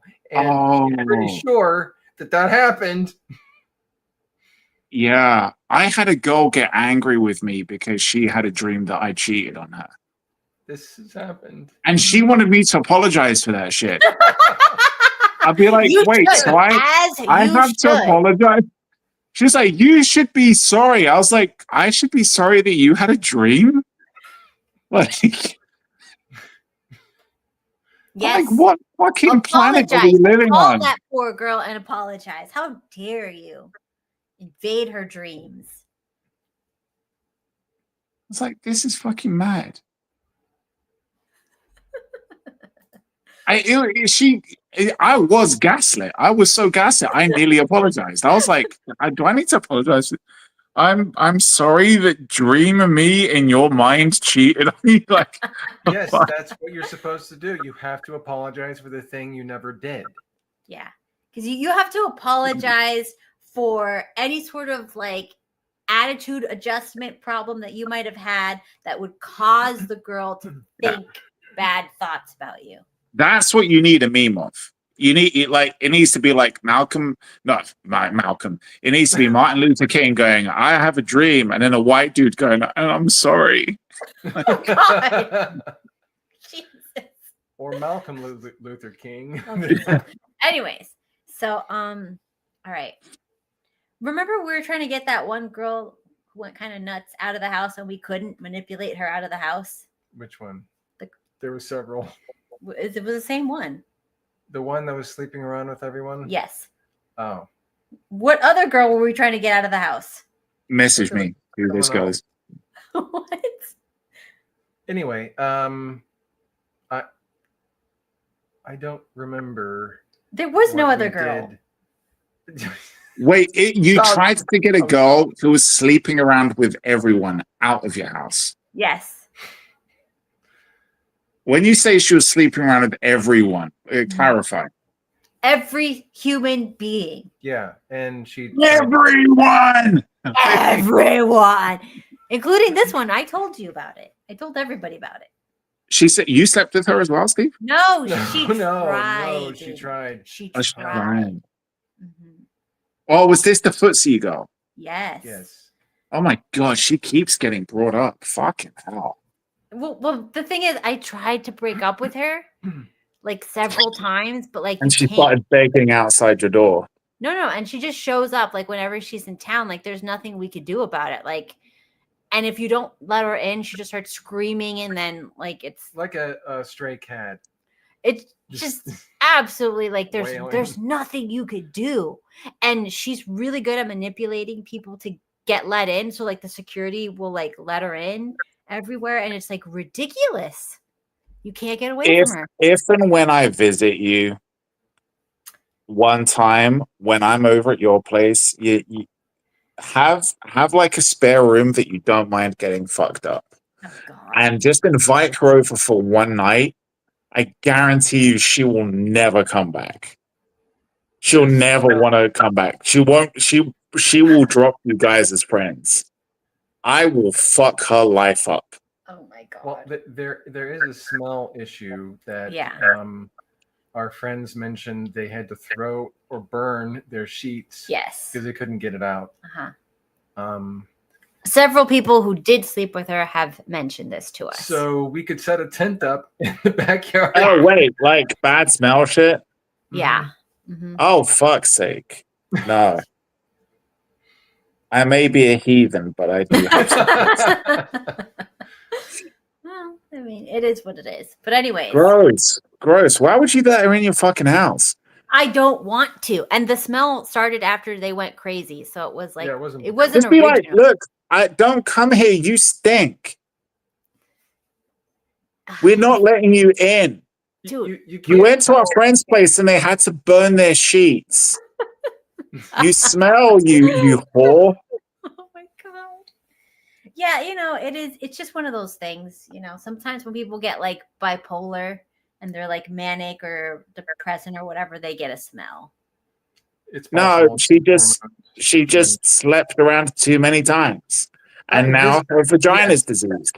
That also Could be. actually Yes. most likely was what was going on because she was just getting splooged in. Exactly. Right. Thank you. She showed us When you have pictures as of many men in you as a festival toilet, your vagina starts smelling like a festival toilet. Okay. She showed Anyways. us pictures of this police officer that she was banging. Everything. Like we saw all of him. You looked. Of course. Yeah. Like Why what would is you that? look? Like why wouldn't I let's see what was Oh my God. that was, Traumatic. Anyways, that's all for today. Oh, we're gonna leave it on a hard note. Oh God. I feel like as soon as we brought her up, our views started going down. Yeah, that BV is not Yeah. It is what it is, you guys. Anyways, I think that we do in the future need to explore more about gay dudes trying to turn Steve. It's an interesting subject. Is it? It that is. doesn't happen to you. Well, not as much as it happens to Steve. Mm-hmm. Are you sure? Do you just not notice? You just think, oh, he's so Don't make me rethink all of my friendships, Steve. I'm happy where I am. You should rethink them. Especially those showers you've had with all those rugby men. I mean, especially the ones that drop the soap on accident and bend over slowly. Well, you know what? It's not gay if you don't remember. So no, I think what makes it interesting with Steve is just how insecure it makes Kat feel, About even though it's dudes. Oh no, she uses it. what do you She mean? weaponizes it. What do you mean? Who are you talking to? Well, You. the moment Steve tells us about these guys trying it, Kat starts getting overly possessive. But she has used it to get what she wants, like makeup. Yeah. She said, Yeah, I've told you before. I would You need to buy me makeup because that dude's tried it on with you. So, really? Well, if It's like, okay, yeah, look. you need to make me look at least semi-attractive so that these dudes don't try and steal you away from me. They're getting too confident. No. We would go to like cosmetic places, and a lot of people who had the power were gay men, and they could give you stuff for free that would cost thousands of dollars. And because I told him, pretend you're gay and go get free shit that we could sell. We got like well, I tons refused of to free pretend shit. I was gay. Yes, well, you did a good job of pretending you were gay. I just gave You didn't pretend you were look, straight. You didn't I show gave, that you I were gave straight, some which heavy eye contact, is and that's all I needed. They were Does Steve usually do this when guys try it on with him? No, but if I'm like, hey, I really need this guy to give me this stuff for free, pretend like I'm your fag hag and go get us some free shit. And then, he makes it happen. men are very How do you simple do that, creatures. Steve? They don't need you to act a certain way. They just need you to be there. But I noticed how like they knew your full name in a second, and they would just like from across the room just call out to him all the time to get his attention. Steve. But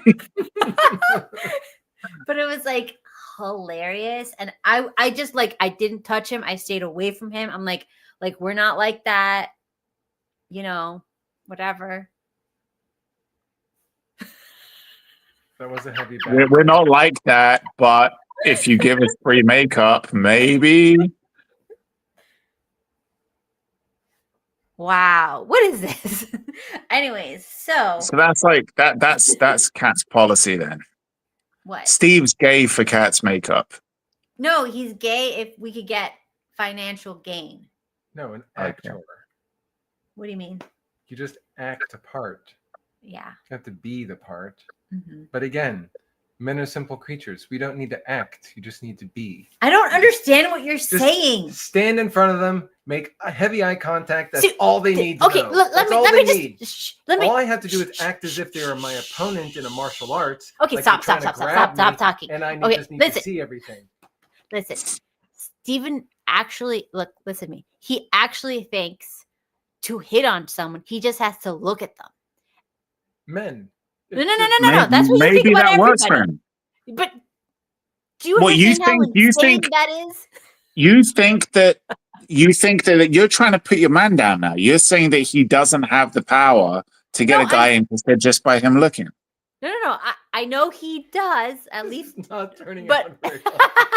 I know he does. But the thing is, the fact that She's just putting you down, Steve. Don't stand for that. I'm not putting him down. I'm saying he is. Well, it's just, Kat. Steve, get closer to the camera. Just take your glasses off and give us this look.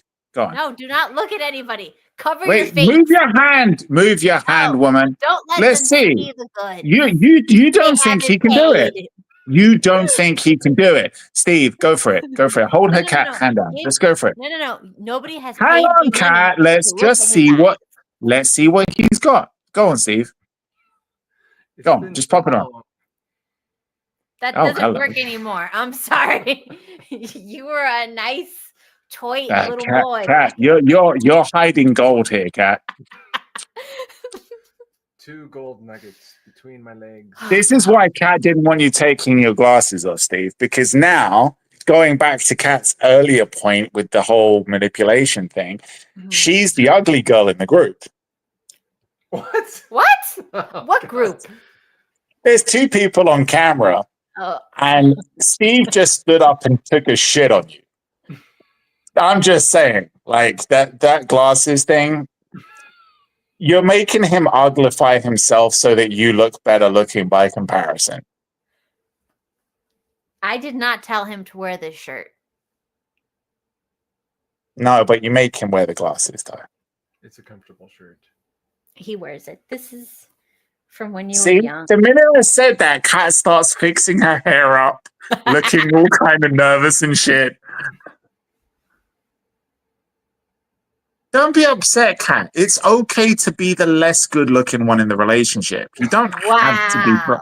I'm just saying. I wouldn't go so far to say that. No. I would not Okay. go so far to say that. See the humility. He knows he's better looking, but he's like, I wouldn't go so far to say that I'm better looking. We all know it's true, but we don't have to say it. We have to manipulate also in different ways. This is how you know he loves you, Kat. He's gaslighting you into thinking that you're better looking than him. Can you ask for a better guy? God. You married up. Be okay with it.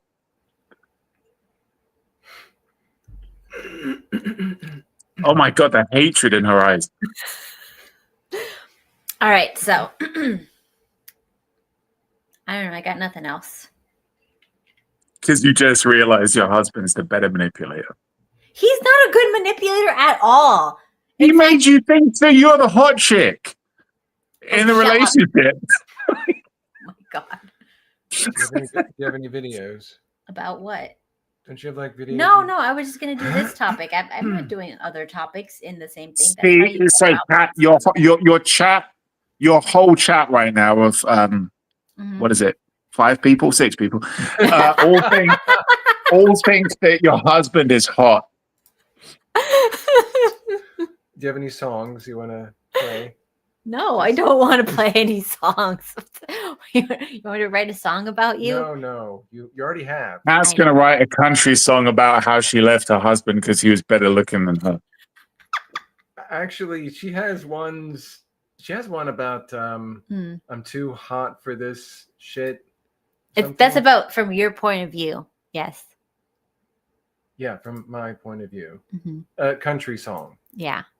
It's a beautiful melody, actually. Let me see if I can find it and piss off Damon. He asked for this. Let's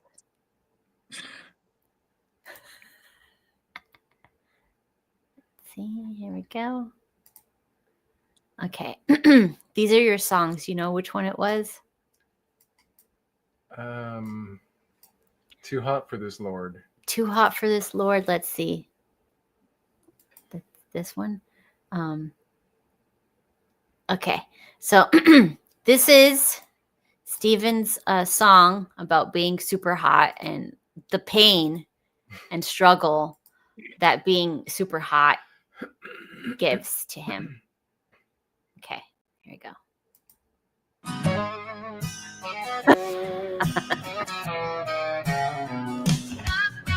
I'm busting my fucking balls at work from dawn till night. Come home to a house that's literally shit and bricks. Ain't that a sight? Work all fucking day, then work all fucking night. This ain't right. It's like a never-ending fight. Everyone's fat as fuck and dumber than a box of rocks. Wait, how about Lord, this if you one? got any you gotta play fucking mercy, throw me a box. I need to fucking sleep, cause everything's going to shit. It's been too goddamn long, this ain't my fucking hit. Why am I here in this hell when I should be up high? I'm too sexy, too fine for this to fly. All right, so that's basically his song. I'm too hot for this Lord. See? I write him the most beautiful love songs that you could ever imagine. You should write one for Damon from the waist down. I'm not writing Damon a love song. It doesn't have to be a love song, just something for his new channel that he doesn't seem to be getting to do. I don't do it. I should, but I don't. I'm too old for getting a channel. Things are too saggy. Mm.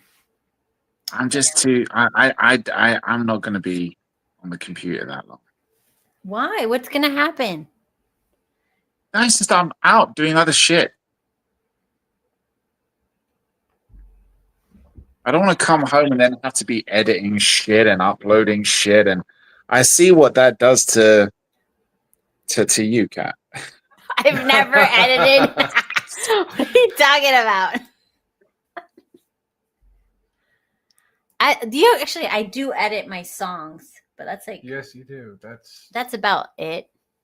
But I Yeah, won't. but the edit other people that I like go on streams with, I've seen like the way they're like, oh, I need to do this and I need to upload that. I'm like, oh, fuck that shit. No way. I don't have time for that shit. All right, so we're down to 3 people, so I guess that's it for the evening. Cat's pissed everyone off.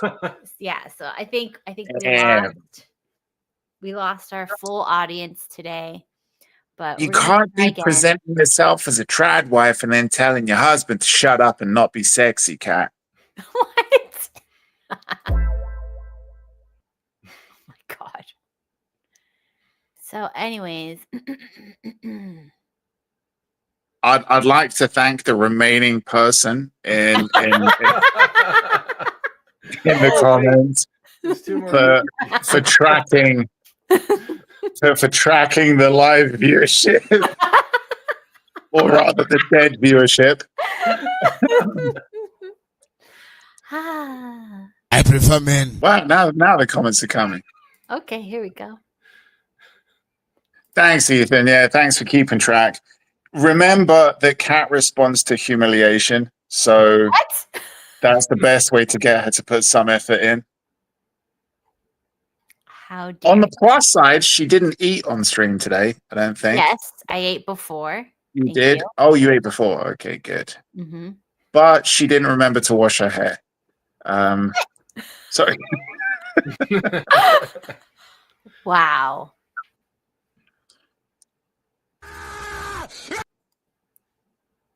What the hell was that? I don't What know. kind of porn do you watch? Alex Jones porn. I don't Alex know. Jones porn. That would be great. Can you imagine? Oh, you guys saw Michaela Peterson did a live stream. Apparently, like her dad was in like critical condition for months, and Jordan Peterson almost died. Are you talking about a long time ago? No, today. So he Again. was again sick Yes. for months. Yes. So he came out of the hospital so he could interview Benjamin Netanyahu. No. He is in the hospital still. He will come out if No. Stop. He was in critical condition for months. I don't know, not 4, but for months. And now he's in less critical condition, but still completely out of it in the hospital, can't move. So he's been there for a while now. And Is that Canadian healthcare or? Did he open He's up about what it was that he had last time? yeah, he was getting off of the benzodiazepines. I thought they put him in a coma Yep. in Russia for that. Something like that. He has an Yeah, he went to Russia for treatment. But Yeah. what exactly was he on the benzos for? For the stress, because his wife got diagnosed with cancer or something. Yeah. I didn't know if it was just for that or if it was something else. So anyways, she did like her little live stream, started crying, and she says it's a spiritual attack and she needs prayers. From which religion? I don't know. She'll take any of them? Maybe. Nah, she wants the best God on her side. I don't know if that's true. And you know what? I watch, Michaela's ex-husband works with Adam Lane Smith, and they have like a channel together on YouTube, and like he talked about all his personal stuff, so you can hear all the stuff that he did relationship wise and stuff. So it was a lot more complicated than that. He was a what's it called? Like avoidant personality disordered person, whatever that means. Who? Sorry.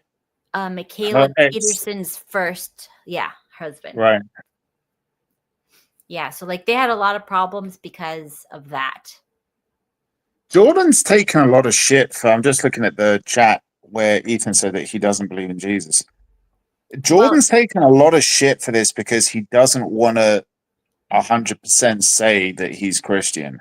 Mhm. But at the same time, he talks a lot about the Bible and he follows a lot of the stuff in it. But do you remember there was that debate that he did against a bunch of liberal puffs where he he sucked. basically, Mhm. What? What did you say? I didn't hear.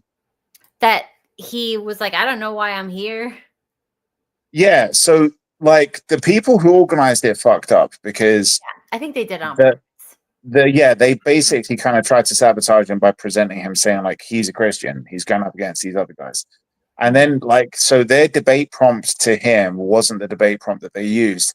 And then they changed it back again, and then like the liberal kids were like, they're trying to defend him. It's like, no, they put it back to the original prompt that it was supposed to be. But and they're trying to act like this is a win, like, he's trying to like get out of it by saying that he isn't Christian, blah, blah. But he's being very philosophical about it.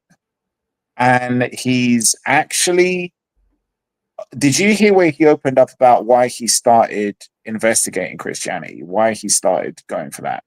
No. Because of what happened with his wife. Yeah, that his wife had like she Converted. talked to God or something and said on this date she wouldn't be sick anymore. And on Well, that not quite like that. It's not so mumbo jumbo-y. It is a lot more like she had a spiritual moment, like a kind of awakening.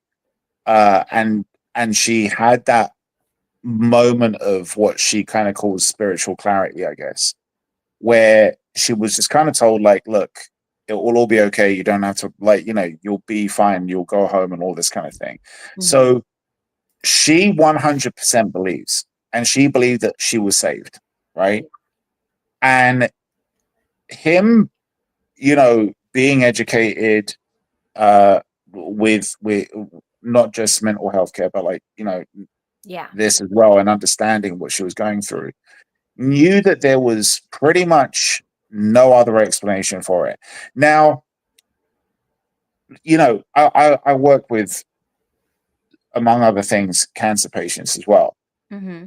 I've seen shit that, like, even when we say, like, look, this is a miracle, like, we understand that there is a way that could happen, but even when we understand, like, physically what actually happened to the person, and yes, you can explain it, but it is so fucking impossibly unlikely that something like that could happen, especially when you have these surrounding circumstances. Like, it could be like 1 billion to 1 shot that somebody would get over this kind of extreme case of cancer where everything spread so much, and they tried saving the person with like interventional surgeries and stuff, or treatments that would fuck you up even more. But it can happen, and you're like, yeah, okay, cool, this can happen in a certain situation. But for it to also happen in a situation where prior to that, the patient tells you that this is going to happen, Mm-hmm. and when it's going to happen, and they've got this certainty that, look, it will be okay. I know what you're saying. I understand it. I'm not being delusional, but like Jesus told me or whatever, and it will be fine. And you can say, yeah, but look, they're delusional. They're seeking religion as a refuge. But when they give you the date and they tell you exactly how it's going to present, how it's going to turn around, for it then to happen as well, now you've just multiplied the odds to like astronomically impossible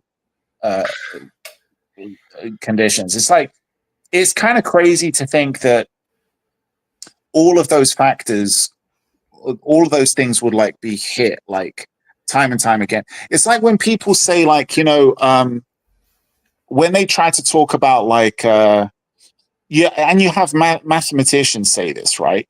When they say like, "Oh, look, you know what? If you have enough monkeys on enough typewriters, eventually somebody's going to write the complete works of Shakespeare," right?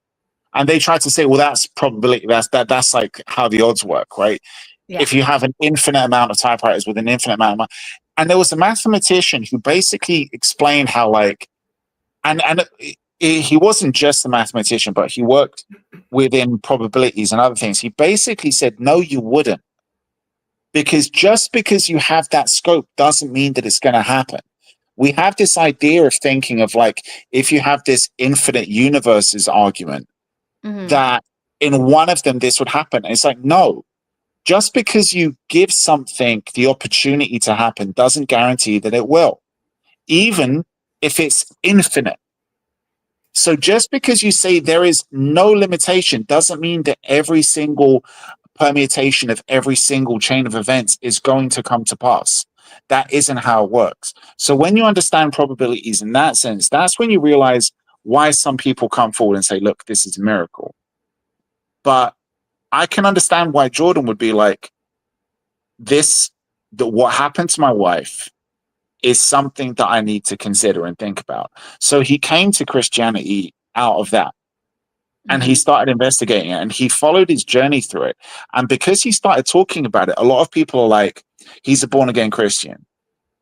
And when he says, I believe that, and this is a good message, people think that he's kind of like not just an advocate, but he's a follower.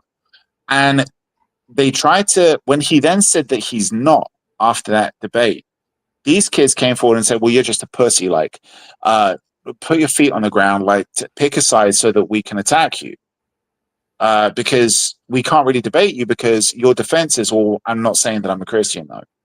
Now, he's not doing it because he's afraid. And the idea that Jordan Peterson will be afraid of debating these little fucking clowns is hilarious. But regardless, the fact of the matter is he understands, even though he hasn't yet converted, he understands the importance of faith. And he wants to fully understand what it is that he's signing up to. That's all he's saying. That's all his argument is. I want to understand something fully before I buy into it and before I say that this is what I am. So I think that he's being completely reasonable. You shouldn't just basically say, I'm joining this group without knowing what that group fucking stands for, because that's what liberals do, and that's why they're fucking retarded. If he does convert to Judaism, I will go to his circumcision ceremony. Okay, that's enough. You said you will? Yes, I will go to support him. Yeah, I mean, because you know what happens. There's a whole bunch of men. Okay, let's not talk. Let's not get canceled. No, stop. Enough. Silence. Okay. I can imagine somebody talking to him about, like, you realize you're going to have to be circumcised, and he'll be like, but that's insane. Like, what? Just the tip. The tip? Oh, I don't know. Oh, God. Anyways, so like it's an existential crisis. Okay. Man. Come on, man. Anyways, I gotta go to bed. It's been real. Next weekend, are we going anywhere? Steve is. Not without me. He's going alone. He's going to go to the docks. No, the docks? The dikes. What? Where's he going? Go to the docks. He's going to be window shopping for seamen. Oh my God. Anyways, so no? What? Okay. So she was asking if you're doing anything next week. Is she going to be around? What will her 4 viewers do without her? They will enjoy their evening. Okay, so we are gonna. Kat, you know what might help is if you actually advertise the shit that you're going to do earlier than 15 minutes ahead of going live. If Okay, you maybe try to get people interested, if you say, hey, look, I'm going to be talking about this in 2 or 3 days' time. Like on You have a Discord, but you don't fucking use it until 5 minutes before you decide you're going to go on. Well, I'm about to finish this this food that I've been eating for 2 hours. I might let people know that I'm going to go on and start talking. Okay, so get into the Discord, submit your ideas on topics that we Yeah, can this is a discuss. good idea. Put the Discord up at the end of the show when you basically pissed off all the viewers that you had to begin with. Okay, look. Okay, go join the Discord and tell us some ideas. Okay, fine. Yeah, Look. thank you, Ethan. Thank you. Thank you for telling her the most basic common sense shit that even the most retarded liberal who doesn't know what their genitalia makes them knows how to do to build a following. Oh, God. Okay, so we're gonna think about what we're gonna talk about next week. Maybe we can continue the manipulation techniques. I feel like I should write down my favorite ones and we'll go I into feel those. like you should go on your Discord for a change and ask the audience what do they want to talk about. Okay, so we have one. Ooh. Shh, silence. We have one Yes. person, Gas Mask, who says something about what women want. So, like, do we want to talk about what women want? Wait. Do you know what you want? Exactly. Do women know what they want? The answer is no. Let's talk about why. There you go. There's a topic. Why are women so stupid that they don't know what they want? This is how we know. Because, yeah, women are the only creatures on earth that can starve to death in a kitchen full of food because they don't know what the fuck they want to eat unless there's a man there to tell them this is what we're having.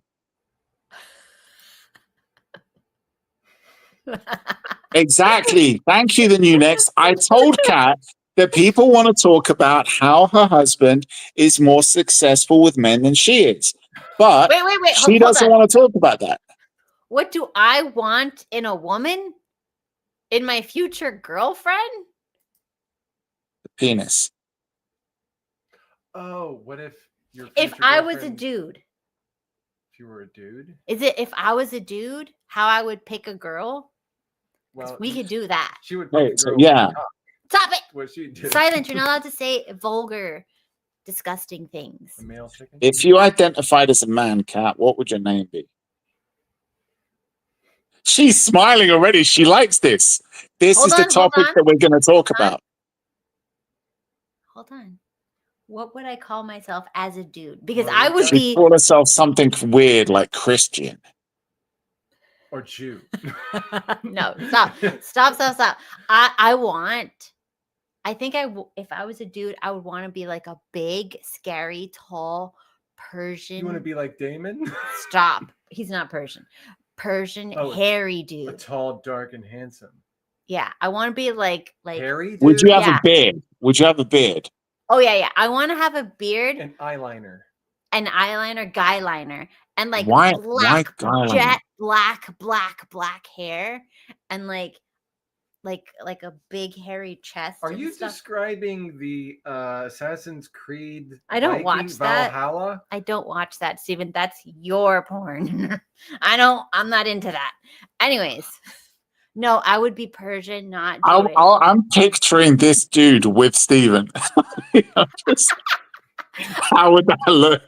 I want to Those be two like, guys walking through the streets of Miami. I want to be 6'7". Why don't you make an AI of this? Okay, I want to be 6'7". I want to have huge feet, Damon. You wanna have Huge. flippers. Yeah, I need huge because I'm a big dude. I'm gonna have my thighs are gonna be. What so would you say thick would and be muscular. huge feet? What size would you say is huge feet? 14. That's Oh, sizable. okay. Okay. So I have a size You 14 still have to foot. order them on special order. Yeah, they're special ordered. All my clothes are going to be custom. All right. So I have size 14 feet, right? And I have that like hairy legs, a hairy chest. You're a wannabe basketball player that can't swim. I'm not a basketball player. No. And I have like broad shoulders, but I still have a little bit of a butt because like I do A squats. little butt? Like I have like for a dude, I have like a good butt. So that's it. And then I want like jet black straight hair, kind of like long enough that I can put it behind my ear and have a little bit of like tendrils in front of my face while I'm chopping So Jason wood. Momoa? No, he's disgusting. For sure. He's disgusting. I'm sorry. Persian No offense. Jason Momoa. No. It sounds like she's describing Jason Yeah. Momoa. No, That's kind of- you guys don't Are there even have tattoos on any. the arms? No, I don't. Oh, have wait any a second. tattoos. Wait a second. I don't have any tattoos. I have no trauma. Thank Do you you. know what it kind of sounds like? It sounds like a much taller, more built version of Antonio Banderas in Desperado. Could be, yeah. No, but he's not Persian. A Persian And he's Antonio not Banderas. hairy. So even more hairy. Like, Antonio it's a Banderas carpet. looks terrible. Well, in the day. No, as a dude who's straight in Desperado, he's a fucking good looking dude.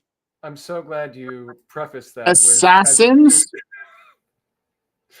Soy un hombre muy hurra, blah, blah, blah, blah. Antonio Banderas is he's a G. He knows how to talk to women as well. He's seductive motherfucker. No, he got an older woman. What are you talking about?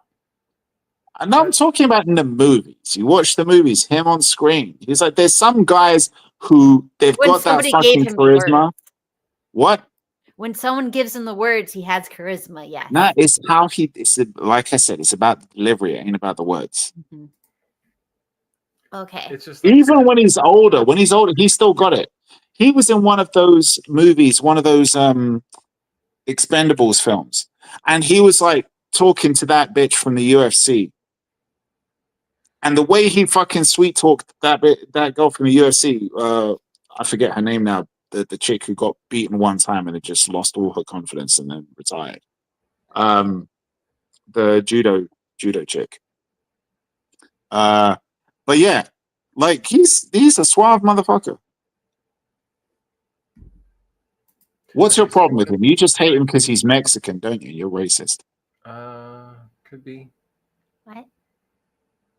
What? So you want to be Persian, Antonio? I am Banderas. Persian, but Ronda Rousey, I'm that's it.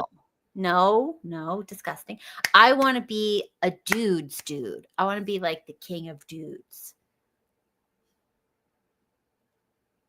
Alpha male 2.0. I would be chopping wood all the time. That does build testosterone. Yeah, so I would have so much testosterone because if I'm Persian and a male, like I would have like sky high testosterone, but I also want to be tall. So Tall so that it's freakish if you're with someone of your height. yes, extra freakish, scary almost. It's kind of like my brother with his Taiwanese wife. Yeah, it's very cute. No, I want to be Donald Trump. That would be funny. You forgot to mention abs. Oh, I'm gonna have abs. Is this a question? Okay, look, I'm gonna have abs. I'll make a sim for next week, and I'll take a screenshot so you guys can see like my ideal self as a dude. Are you going to put a bulge down the leg? I'm gonna have the biggest bulge, but I can't help it because I was born that way. Hey! I thought Ethan was a buddy, man. He's trying to shame me now. I've not met anyone who thought that I was scary. I told you why. about that date I went on, and he was too tall, and like I was terrified. Yeah, you're weird. I've never had a girl complain well, you about did that. mention that old lady thought you were scary. Well, that's because he Yeah, was but covered that in I blood think and that was bruises. because I just came from rugby. Yeah, Well, I think she that was was what. also Yeah. probably eye line with your crotch, so that could have been something Yeah. too. But I didn't ask her to suck it or anything. But you were there with your tights, I'm sure, that showed a little bit more than necessary. It's rugby shorts. Maybe the tip was poking out from one of the Oh, sleeves. short shorts. Show just a little bit part of the lower butt cheek. Nah, So, okay. not hot pants. Oh, That's only on the weekend. Okay, let me see if I can find a photo of a hot, big be Persian. careful. Oh, yeah, that's right. I don't want that stuff on my search engine. Never mind. I don't want to see that. It's probably going to be something weird. Never mind. I'll just make a sim. Oh well, there is that. No, he didn't Who? have any hair. Who? In the 300. No, those Jared were against Butler. the Persians. I know, but I there don't was- like there was anyone the who big- played a character there was against the There Persians. was the Persian. That they tried to make general. it. No, they tried to make it a T person. That is totally not historically accurate. And Yeah, it is. Persians are all insulting. gay and trans. Stop. Persians are all gay trannies. We all know that. How dare you? We've seen Shaun Big of Sunset. cold. Yo, it's fucking. What's his name? That. God, Xerxes, giant puff. That was terrible. Yeah, it's historically accurate. We all know that. Inaccurate. It And was it's like true. it's like, why do you True want to hear story. like the side that lost version? Like that's so Because there were ridiculous. men. There were men, and there was only Then why 300 of did them they against lose? millions They're of Persians. Millions Because of it was losers. millions. Losers. Millions of us. Losers. Yeah. Losers. Trannies. They were. So you think the Spartans weren't weird freaks? They were freaks oh, yeah, too. They were banging each other. Are you for kidding sure. me? They would say that like their partner in battle was like their real partner, and like the woman was just for You're procreation. biased, Cat. You're a biased hater. Whatever. Spartans were just weirdos Sometimes they would fight naked. with each other for Well, fun. not like in battle. Probably. Look, I don't Could be know remembering that facts, wrong. but it sounds like it happened. Yeah, but they didn't paint themselves gold, think they were gods, and act like Freaking the trannies. Persians didn't do that. That's all fake news. That's not Fake, 100% true, Cat. fake, fake. But don't they do that today? Paint themselves in people. No. Persians No, put gold. I masks. do. No, Supposed none. to be good what? for your skin. The Asians do that. That's nothing to do with Persians. Korean. That Koreans South are not. Korean, they're not not North Korean. Persians. They can't do that. Anyways, if you were a chick, let's hear you guys. Describe yourselves as your perfect I version. look exactly like this. Stupid. Stop. Don't do that. I don't want to say because then it makes me sound queer. No. Tell me the details. What do you look like? Whoa. Any guy would tell you that he'd pick the hottest girl and have the easiest fucking life. Why? Because that is you would say that we're being degens. It's not about being degens. That's what your purpose is. Is this true? Yes. Purpose of what? Oh God. Oh, being female. Be Purpose of hot, being- have an easy life. Be hot, find a good guy, have an easy life. But if you ask a dude, how would you be if you were a chick? They would obviously say that they'll be lesbians because we don't want to be thinking about fucking guys. So you'd be a hot lesbian chick who would probably have an OnlyFans channel and be filthy rich today. Because that's the society that we created for women. You can't blame women for being whores today. We allowed that society to come to pass. We allowed OnlyFans. We allowed them to monetize their sex. We created that for them. We should have been leaders and be like, bitches, you ain't going to have this. We're not going to allow this shit. But the guys in charge let that fucking happen. And the fathers let their daughters do that. You bet that you can't control me. You can't. No, if you're going to do that, you can get the fuck out of the house. But yeah, do you have the OnlyFans money right now? No, you don't. You can make your OnlyFans channel sleeping on the fucking curb outside. Oh, they Go do be that. a whore outside. Oh yeah, they do.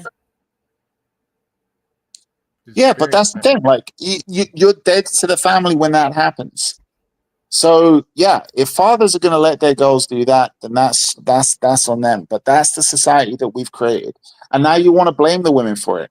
You can't blame the women for it. You either you believe that men need to lead women, okay, and fathers need to raise their daughters properly, and obviously mothers play a part in that, and you realize that women have to be provided for and led, or you that was good, or you believe that women can be in charge, and then you can blame them and you can say they need to take responsibility for it. This is the problem that I have with these guys today that claim to be like these like conservative guys who are like, you know, pushing for like, you know, talking about what a woman's role is. You can't be like, you can't be blaming women saying women don't know how to take accountability, women don't know how, but then at the same time say that it's their duty to be followers and that they need to be led. Okay, the accountability then lies with the leaders, and you need to blame the weak leadership for the problem that they find themselves in. Oh, but they asked for feminism and this. Yeah, but we allowed it to happen. We shouldn't have fucking allowed that to happen. We need to take the accountability and say, look, no, we're taking that shit back. You're not going to have feminism anymore. We're ending that shit. Well, there's not enough jobs, so you can't have both men and women in the workforce anymore. No, but you could just say like you okay, temporarily you can allow it. You can allow the work thing. But then you can say we're going to have another massive vote on whether or not women should be working. Okay? Should women be working? Yes or no? And if there's going to be a big vote on that, you can say, okay, look, we're going to eliminate that. And once you eliminate that workforce, you can then adjust society accordingly. You can now say, well, okay, look, we're going to reevaluate with how that's going to change things economically. You can then start readjusting things like house prices, bills, everything else. I think it's too late. Society's crumbled. It's done. Well, who would be the ones objecting? Think about it. Women. Who would be the ones? Yeah, but who? Who? Which ones? The same women that started this shit. The fucking fat uggos that couldn't marry off and be provided for. No, it's the ones who are the ones who work, but they couldn't get married, so they have no choice. Like they're too old and they. Yeah, but this is no. Those delusional boss bitches joined the cause after. The original ones were the fat, ugly bitches that couldn't get married off. Well, look, we've always had. Women have always worked throughout all of history.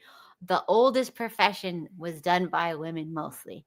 So, yes, women have had jobs. It's just the whole like job plus family where we went wrong. Like you got to choose.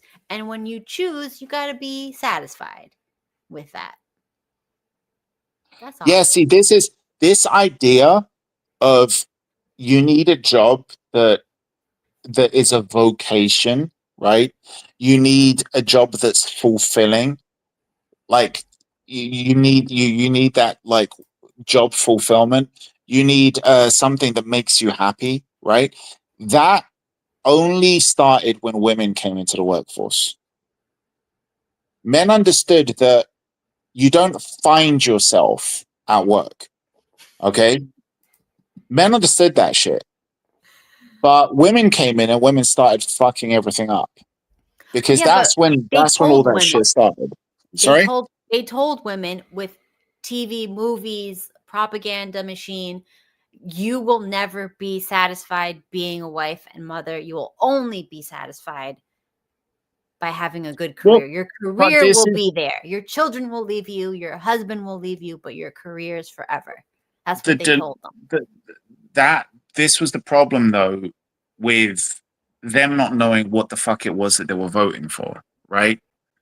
Well, from what I heard from what's her name's book, they didn't vote for this. The women who were wives and had family didn't want this. It was only the women that were a small minority of women trying to force the other women to have this. And they eventually took their rights away to vote so they could vote feminism in. So it was like this whole thing, like they had no say in it. Like The women who were like, I have a family, I like my place in society, I don't want to work, all that stuff, they were outvoted because their votes were like not allowed, so No, that no. the people What it was that. Sorry. Oh, hang on a second. My Wi-Fi is fucking up. Sorry. Yeah. The issue was that it was only a tiny minority of women. You're right, who were feminists. Only a tiny minority of them were the ones that wanted this. But the problem was that it got pushed ahead by men in government who realized that they could use them for basically cheap labor and everything else. But the feminists, because they were treading in waters that they didn't understand. They wanted to get involved in politics. They didn't understand politics. They wanted to get involved in society, in all of these institutions that they didn't understand how it functioned. And the biggest mistake that they made was that they thought that if they get into this world and if they go and work and they suddenly are allowed to join the workforce and do all these other things they couldn't do before, they suddenly thought that men would pick up the slack. And that's simply not true. If you want to change the rules and you want to do something else, to what you're supposed to do. If you say, I want to be able to do this, yeah, you still have your duty though. Okay. What did you think was going to happen? Did you think that the man would be like, oh, you're going to work now? Okay, I'll sit at home and I'll do the housekeeping, I'll do the cleaning, and I'll do the shopping, I'll look after the babies, I'll do all this other child rearing shit. So when did that happen? When did we agree to that? Like, no, we didn't. Women wanted the ability to do this because they weren't happy with their lot. Okay. Damon, women didn't want this. A teensy weensy insignificant. I would agree. I would agree with you. But it's if just we're like, talking about first wave feminism, which started it. But look at it today. You can't make that argument today because look at it today. Because you would have a huge. You have now a majority of women who, if you told them, go close your eyes, open your eyes. You have a daughter, right? In this world right now. Do you tell her to do well at school and to get a job? Or do you tell her she's going to find a guy and get married and have a family? Like right now, right this second. Obviously, I'll tell her to go to school, get a job. Obviously. Exactly, because the world doesn't change. No, but hold up. The goal is to go to school, get a job, and find somebody who will put you in a position where you don't have to work and where you can raise a family. That's the goal. So why are we wasting time with the unnecessary shit at the beginning? The reason why you're wasting time with the unnecessary shit at the beginning. Sorry? What unnecessary stuff in the beginning? Going to school and getting a job. If the goal is to then meet a guy who will look after you so that you don't have to work and you can have kids and raise a family and he'll support you, he'll be the provider, then it's obviously unnecessary to go and get qualifications and shit that you wouldn't need because you're not going to work. Yes.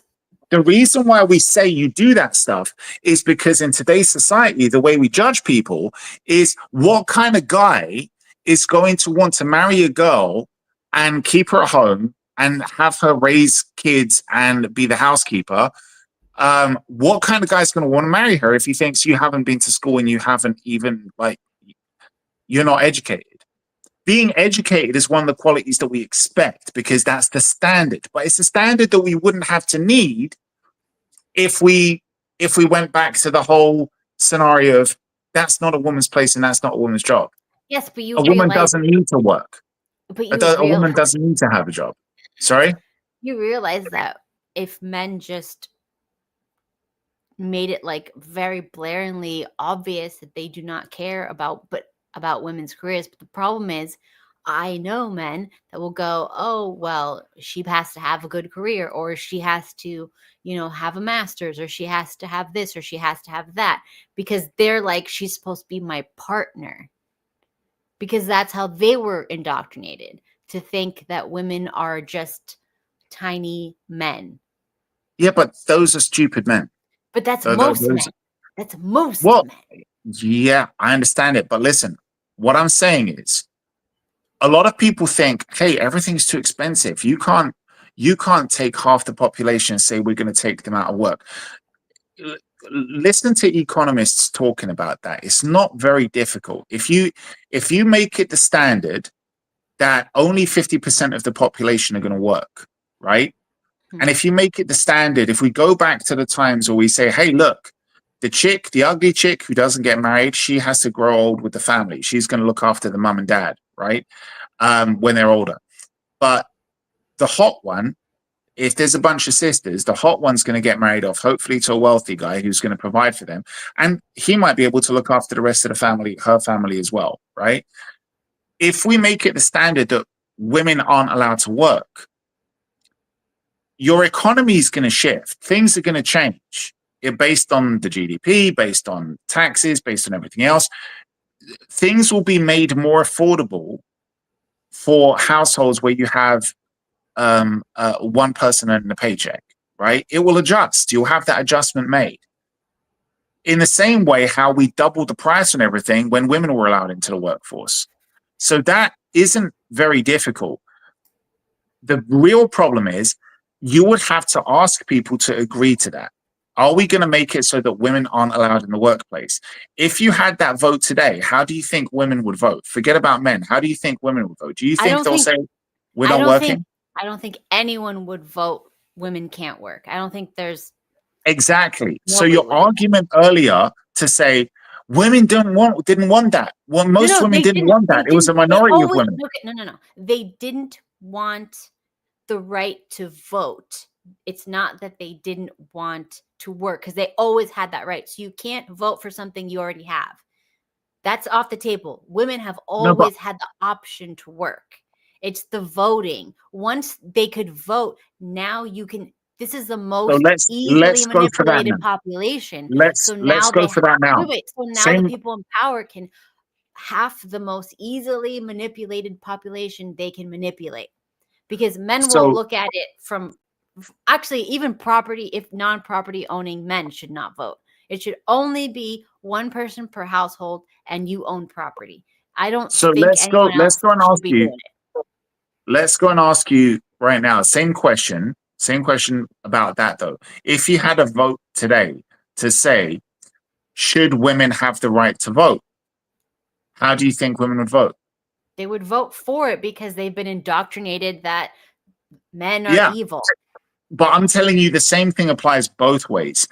If you look at the social standard when first wave feminism began, where it wasn't common for women to work, it wasn't common to have women in the workplace, and there were many workplaces where they weren't allowed. If you were to ask them then, would they want to be able to be allowed in the workplace? Would they, if that was going to be the question on the table,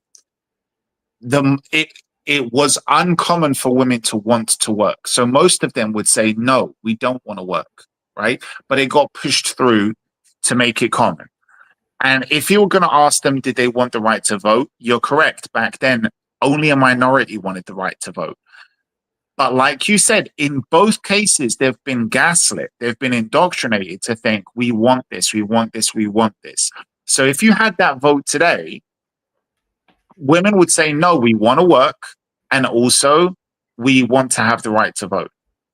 So you need to change that. If you want to fix society, if you want to make society more functional, and if you want our quality of life to be the way it was back then, where happiness standards across the board were much higher, you need to get women. I'm sorry, believing yourself is correct. Inter-office affairs, great drama, but you need to get bitches out of the office. You need to get them out of the workplace.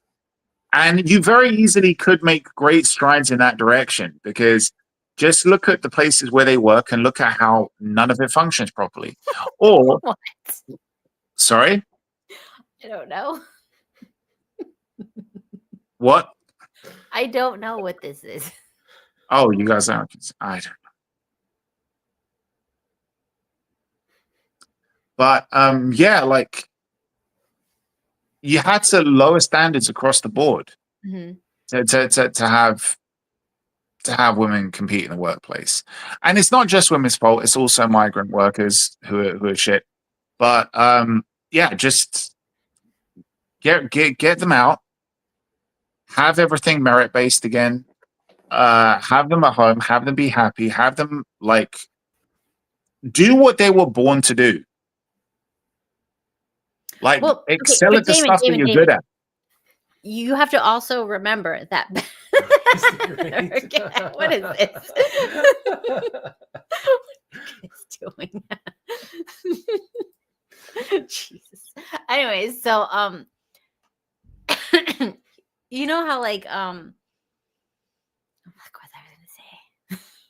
I forgot now. Oh my god. Oh, the whole thing about like get women out of the job. Back in the day, women were considered unmarriageable at 30, right? So like 30, maybe 35 if you're super lucky, right? So they would say after, let's say 35, you are never going to get married. Nobody's going to marry you. Like nobody would touch that, right?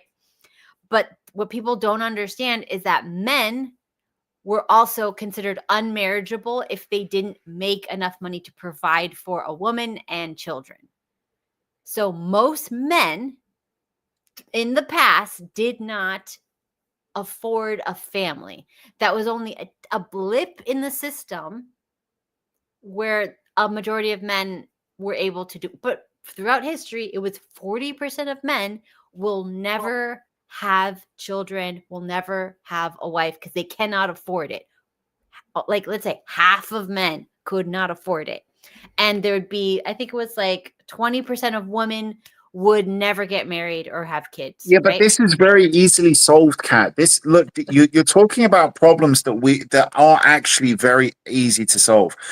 You're talking about problems that have been manufactured. Okay, every successful country, every very rich, high productive city does this shit deliberately. Okay, if you look at the UK, about 70% of the UK is marshlands. Mhm. It's unusable, unlivable shit that could very easily be converted. And I look at what they did in Louisiana. Orlando, right? Yeah. Orlando, for example. You can't Just live there, just so you know. Sorry? It's unlivable to live in Orlando. There's no wind. It is hot and humid. Well, and yeah, but it sticky. was swampland though. It was just swamp now, still kind of. no, but yeah, but what I'm saying is that they built shit on it. They made it so that like, oh look, we've got roads, we've got land, we can build on here. We've put houses here. Yeah, I understand what you're saying, but what I'm saying is that in the UK, 70% of the UK is basically like that. But they could build on it if they wanted to, and it's essentially an island. So we have the climate where we could do it. It's just that we choose not to. And when we first started expanding, that's what we were doing. That's what we were doing. And we built cities. You had the Industrial Revolution. You had this big boom. Everything, there was mass expansion. And the only reason why we stopped after developing about 30% of it is because we decided, while we've got this boom going, let's, instead of just working on this one little island, let's go and conquer all this other shit as well. Let's go across the world and see where else we can expand to and what else we can like share, bring technology, trade, do other stuff with.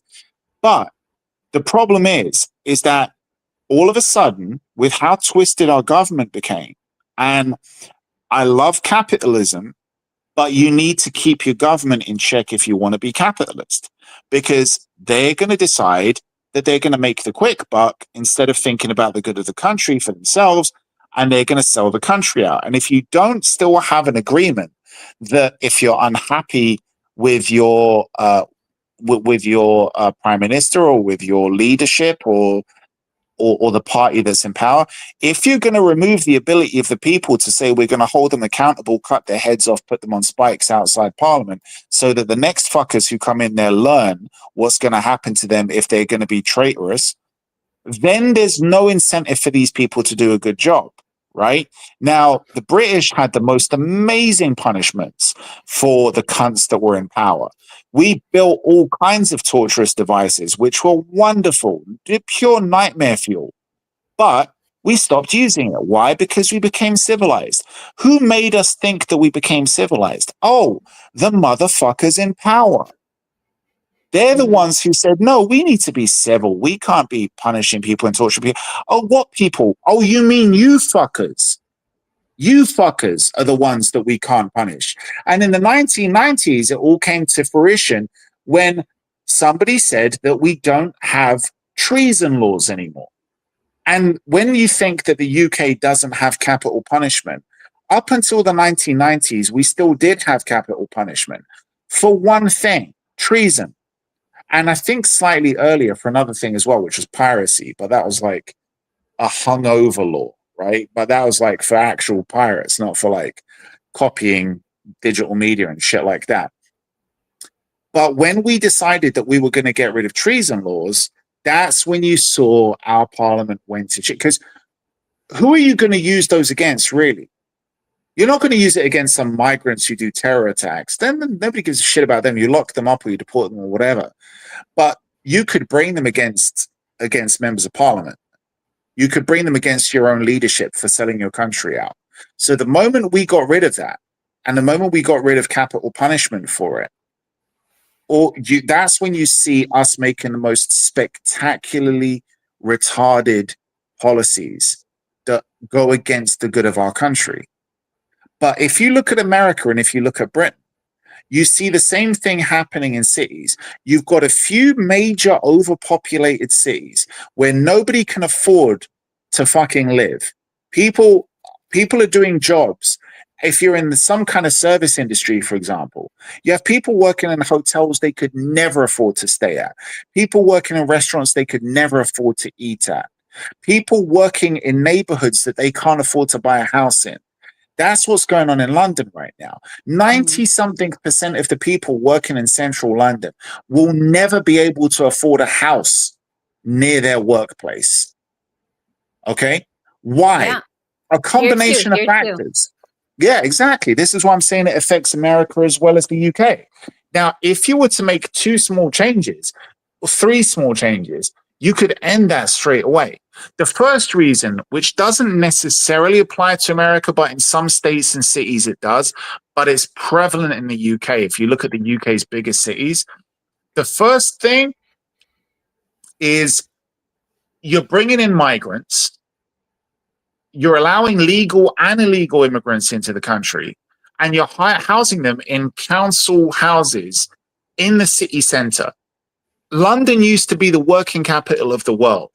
And if you look in central London, if you look at the working hub of London, the overwhelming majority of properties in that area are given away to people who don't fucking work, who are either unemployed people. So they say, oh, we're going to give you council housing. Where's council housing? 15 minutes from the working hub of London, where all of the people need to commute to work.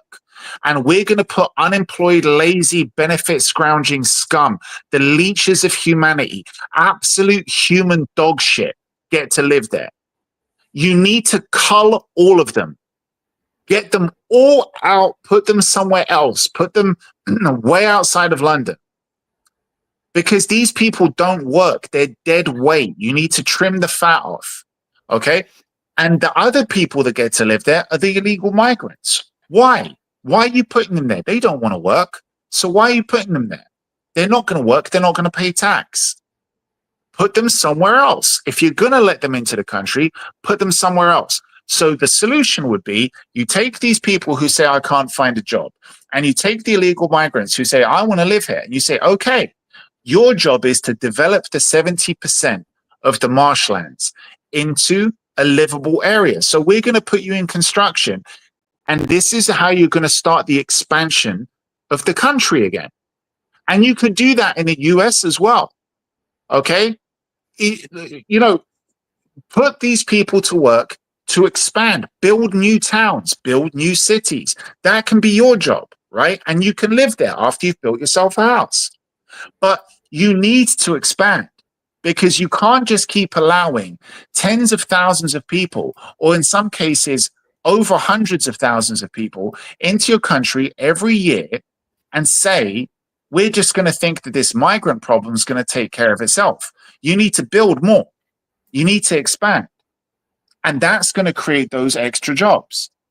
But the other solution is you take women out of the workplace. You say, women don't work anymore. Okay? And not to be mean to women, but if you do that and you focus on expansion, when you have that period of expansion in any country, in any age, when you look at it, that's when people get crazy wealthy. And anyone is capable of doing it because you have opportunity to work. You don't have everybody fighting for one job. You have somebody who has a job vacancy fighting to attract somebody to do that job. So that's when people have the ability to bargain for what they think they're worth, and not for the employer saying, you're not worth that much because I can find 10 other people who are willing to do it cheaper than you. When you have expansion happening, that's when you have people getting paid what they're actually worth. Mm-hmm. But you need to create that. And the way you create that is by saying, haha, 50% of the workforce is gone now. We don't have women anymore. They're staying at home. They're all staying at home. They're raising families. But I'm willing to do this job. And now we've cut your potential workforce in half. So people are going to start getting paid a proper wage. And if you have expansion, creating new houses and building new cities and new towns, now all of a sudden you don't have a housing crisis either. Because people have realized we're only using 30% of the land that this country has. So if we're expanding more, like, that's great. And if you have that as a policy that everyone who is in alliance with one another has, that means that everybody's going to be focused on developing their own country. So you're not going to have this idea of everyone's going to migrate and work elsewhere.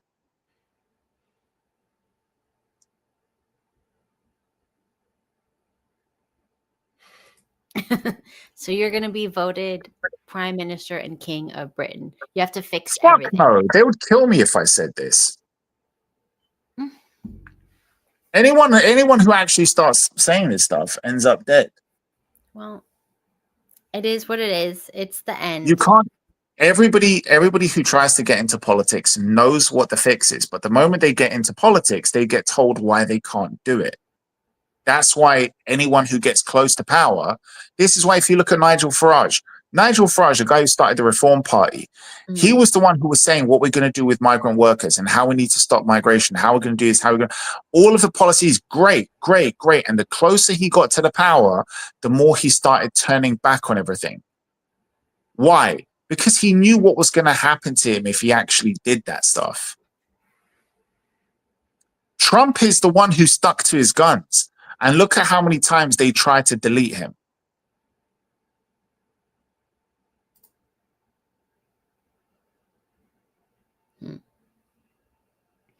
Anyways, so we should wrap up and come back next week. What do you? So what does that say? A new study suggests that men who marry fat women tend to have a what? Happier life. Oh, really? I don't believe that. I think the men are too scared to say that they're unhappy. Or because they'll get eaten. Or the women are really hungry and they like to, they like to eat a lot of. Do you want food? The food is in my cock. Oh boy. They like that creamy feeling. Okay. Why is it always a fucking skinny white dude or a big black dude with fat chicks? That's their target audience. What do you want? Look at how happy she is. She knows that she's going to eat that whole fucking wedding cake on her own.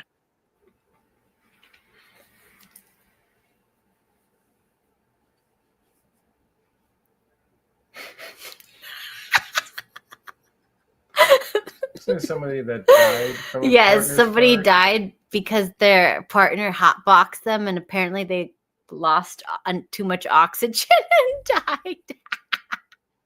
Did you hear about the fat dude who died because he was farting so much that he actually suffocated himself? He was in a No, but it can room happen. and I believe it. it did happen. You can actually read this. So I was like, that's not fucking true. And then I read it and I found out, oh, fuck, it is. Suicide. He lowered he lowered the O2 concentration in his room, but he didn't have obstructive sleep apnea, but he did have some form of like COPD. So with like the slightly reduced oxygen concentration in the room, he ended up dying. I believe it. I have like this oxygen quality, whatever thing. And after like 20, 30 minutes in this room, it gets like red. So I'm like, oh crap. Well, we're all brain dead.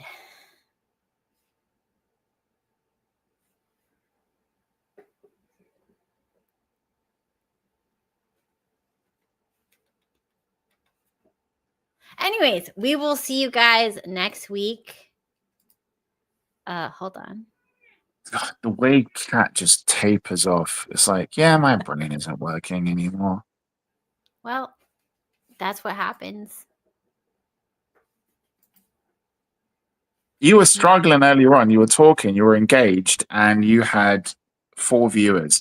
Then when you're saying we're going off, you went up to 8. Now you've got 7 again, though. It's all right. So, anyways, we'll see you guys next time. We will. Oh, this is how Cat crashes out. show my little fluff. This is the fattest child that we have. Why do you fatten your cat up? She fattens herself up. Just ragdoll. Yeah, You don't- ragdolls you don't- have a lot of fat. You don't control her. No, we don't manage. Is that her not weight. a Persian cat? No, this is the ragdoll. The Persian is tiny, tiny, tiny. She's Persian hair, but cats like are fat. skinny. But Persian anyway, cats are fat, though, right? they got there first when they talking about were you. babies before like I got them, but like after that, new. I do not do that. You do But not do anyway, what? this that I will not say. Okay. Yes. Anyways, guys, we'll see So you what are we next talking time. about next week? You I need don't to ask the know. fan. You I need don't to be on the know. Discord, Cat. You need to be Yeah. on the Discord every day. You need to work for this. Oh, Steve's God. out making money. He's massaging boobs to make cash. And you need to be doing the Discord thing. You want to get monetized, you have to work for it. Work for it. Okay, guys, put Your in your husband's a nice guy. suggestions. He isn't going to tell you this. So I need to tell you. Oh, God. He Put in can't your be carrying suggestions. you all the time. Oh, God. Steve, we love you. Okay, feminism, Steve's gay adventures. These are the topics. Okay. All Steve, right. Steve, can you tell us the stories next week about how Already guys did. approach you? Not, Huh? It's not much content. You know what we should do for content? We should go to a gay bar and Oh, I God, just hang back no. and film people approaching you. How about we go to a lesbian bar I don't do well with and then we lesbians. film They how don't I like just me. don't get attention and it's weird. Tell us this one thing though. When you look like this massive, like Persian Jared Butler dude, Yes, yes. right? Mhm. When you go out, what type of girl are you going for? What does she look like? I haven't thought much about that. I probably want someone who's really small and tight. So you want it's gonna look like a child. Like No. Nobody said 6'7". no. Nobody said that small. Like, If this but like person- no, appropriately small. Oh, what is that? Like, What's the height? What's the height? What's the weight? height? If I'm 6'6", right? You said Said 6'7". 6'7". Okay, fine. I'm 6'7", right? See, If she's I'm already changing things. whatever, I don't know. If I'm 6'7", I would feel like the chick should be 5'7", Okay. That'll give me like a big foot, like a foot difference, which is enough to be small, but not enough to be like a child or creepy. The shortest I went for, but she did not look like a midget. She was in proportion. She was petite. She was petite, and she was actually very leggy. Like her torso was Oh a my bit gosh. smaller compared to her legs, but she was also in platform high heels. So I didn't actually realize how tiny she was until afterwards. She was like borderline legally able to be registered as a little person. Me too. She Go was, on. because in the UK, I think that height is like 4'10", and she was just over that. Yeah. She was just over 4'10". She was like 4'10 and a quarter or something. And when I actually saw her after she took the shoes off, I was like, what the fuck? I am going to break you. And but she was wild. She was wild. She was awesome. She had fucking she had a body on her. Like, Okay. it was so weird. It was so weird because she looked like a teacup human. But she was in proportion though. Anyways. So wait, when you take this girl home to like to break her in half, are you doing it with Steve? Are you No, he doesn't sandwiching him? exist. He doesn't exist. I'm a dude. Whoa, that's I've not never fair, met him. Steve. He doesn't want to be around me as a dude. That's not his dream. But that's your wife still. That's still your wife. Would you still love me if I became a dude? I'd have some problems. That's like would you love me if I was a worm? Well, you've been saving Steve from a bunch of other guys, but now, like, you wake up one day and you're like a 6'7" hairy Persian dude. Like, Steve would stick. Steve would stick with you. Steve, would you? Like, oh, okay, look, you're not crossing swords with male cat, but you're both like spit roasting this kind of 5'10" chick. Oh my god. Are you good with that? No. I want to. If you were like, would you not think like, hey baby, we can still make this work. We'll just fuck another chick. No, but we'll do it together. No, it wouldn't. In our marital bed. No, it wouldn't work for me. Really? Yeah, it wouldn't. We can just go. If she's just busting this like 5'10" girl's asshole out. Okay. And at the same time, when that girl's like screaming like out of pain, you just jam the dick in the mouth. and you can just, and cat, 6'7" male cats looking at you and be like, Steve, lock eyes with me. We're gonna finish together. No, that would be a no. That'd be a hard, pulsating no. Why not? It would. When you said it would be hard, I thought you just like would end it there. This is a good way to end. You're up. See, you're up to 9. You're up to 9 viewers now, Kat. This is what they want to hear. This is what they want to hear. We'll talk about our fantasies when we D-Gen tranny cat. when we decide to switch genders. And yeah. Mm-hmm. Guys, Kat's gonna make an effort from now on. She'll try. Steve, we need more of you. Everybody loves you. I thought it was a little bit too much to handle. No, they don't like the Kat's grinding you down and not letting you be the pretty little flower you are. Take your glasses off one more time. No, do not do that. See, she's trying to control you. There you go. Okay. See? All right, guys. We'll see you all next week. Kat, we love you, but honestly, we know that he could do so much better. Shut up, you little whore.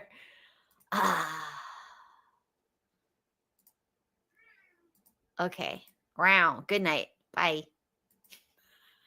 The carbon they want to reduce is you and everyone you love. Stop acting like you have no clue. Pretend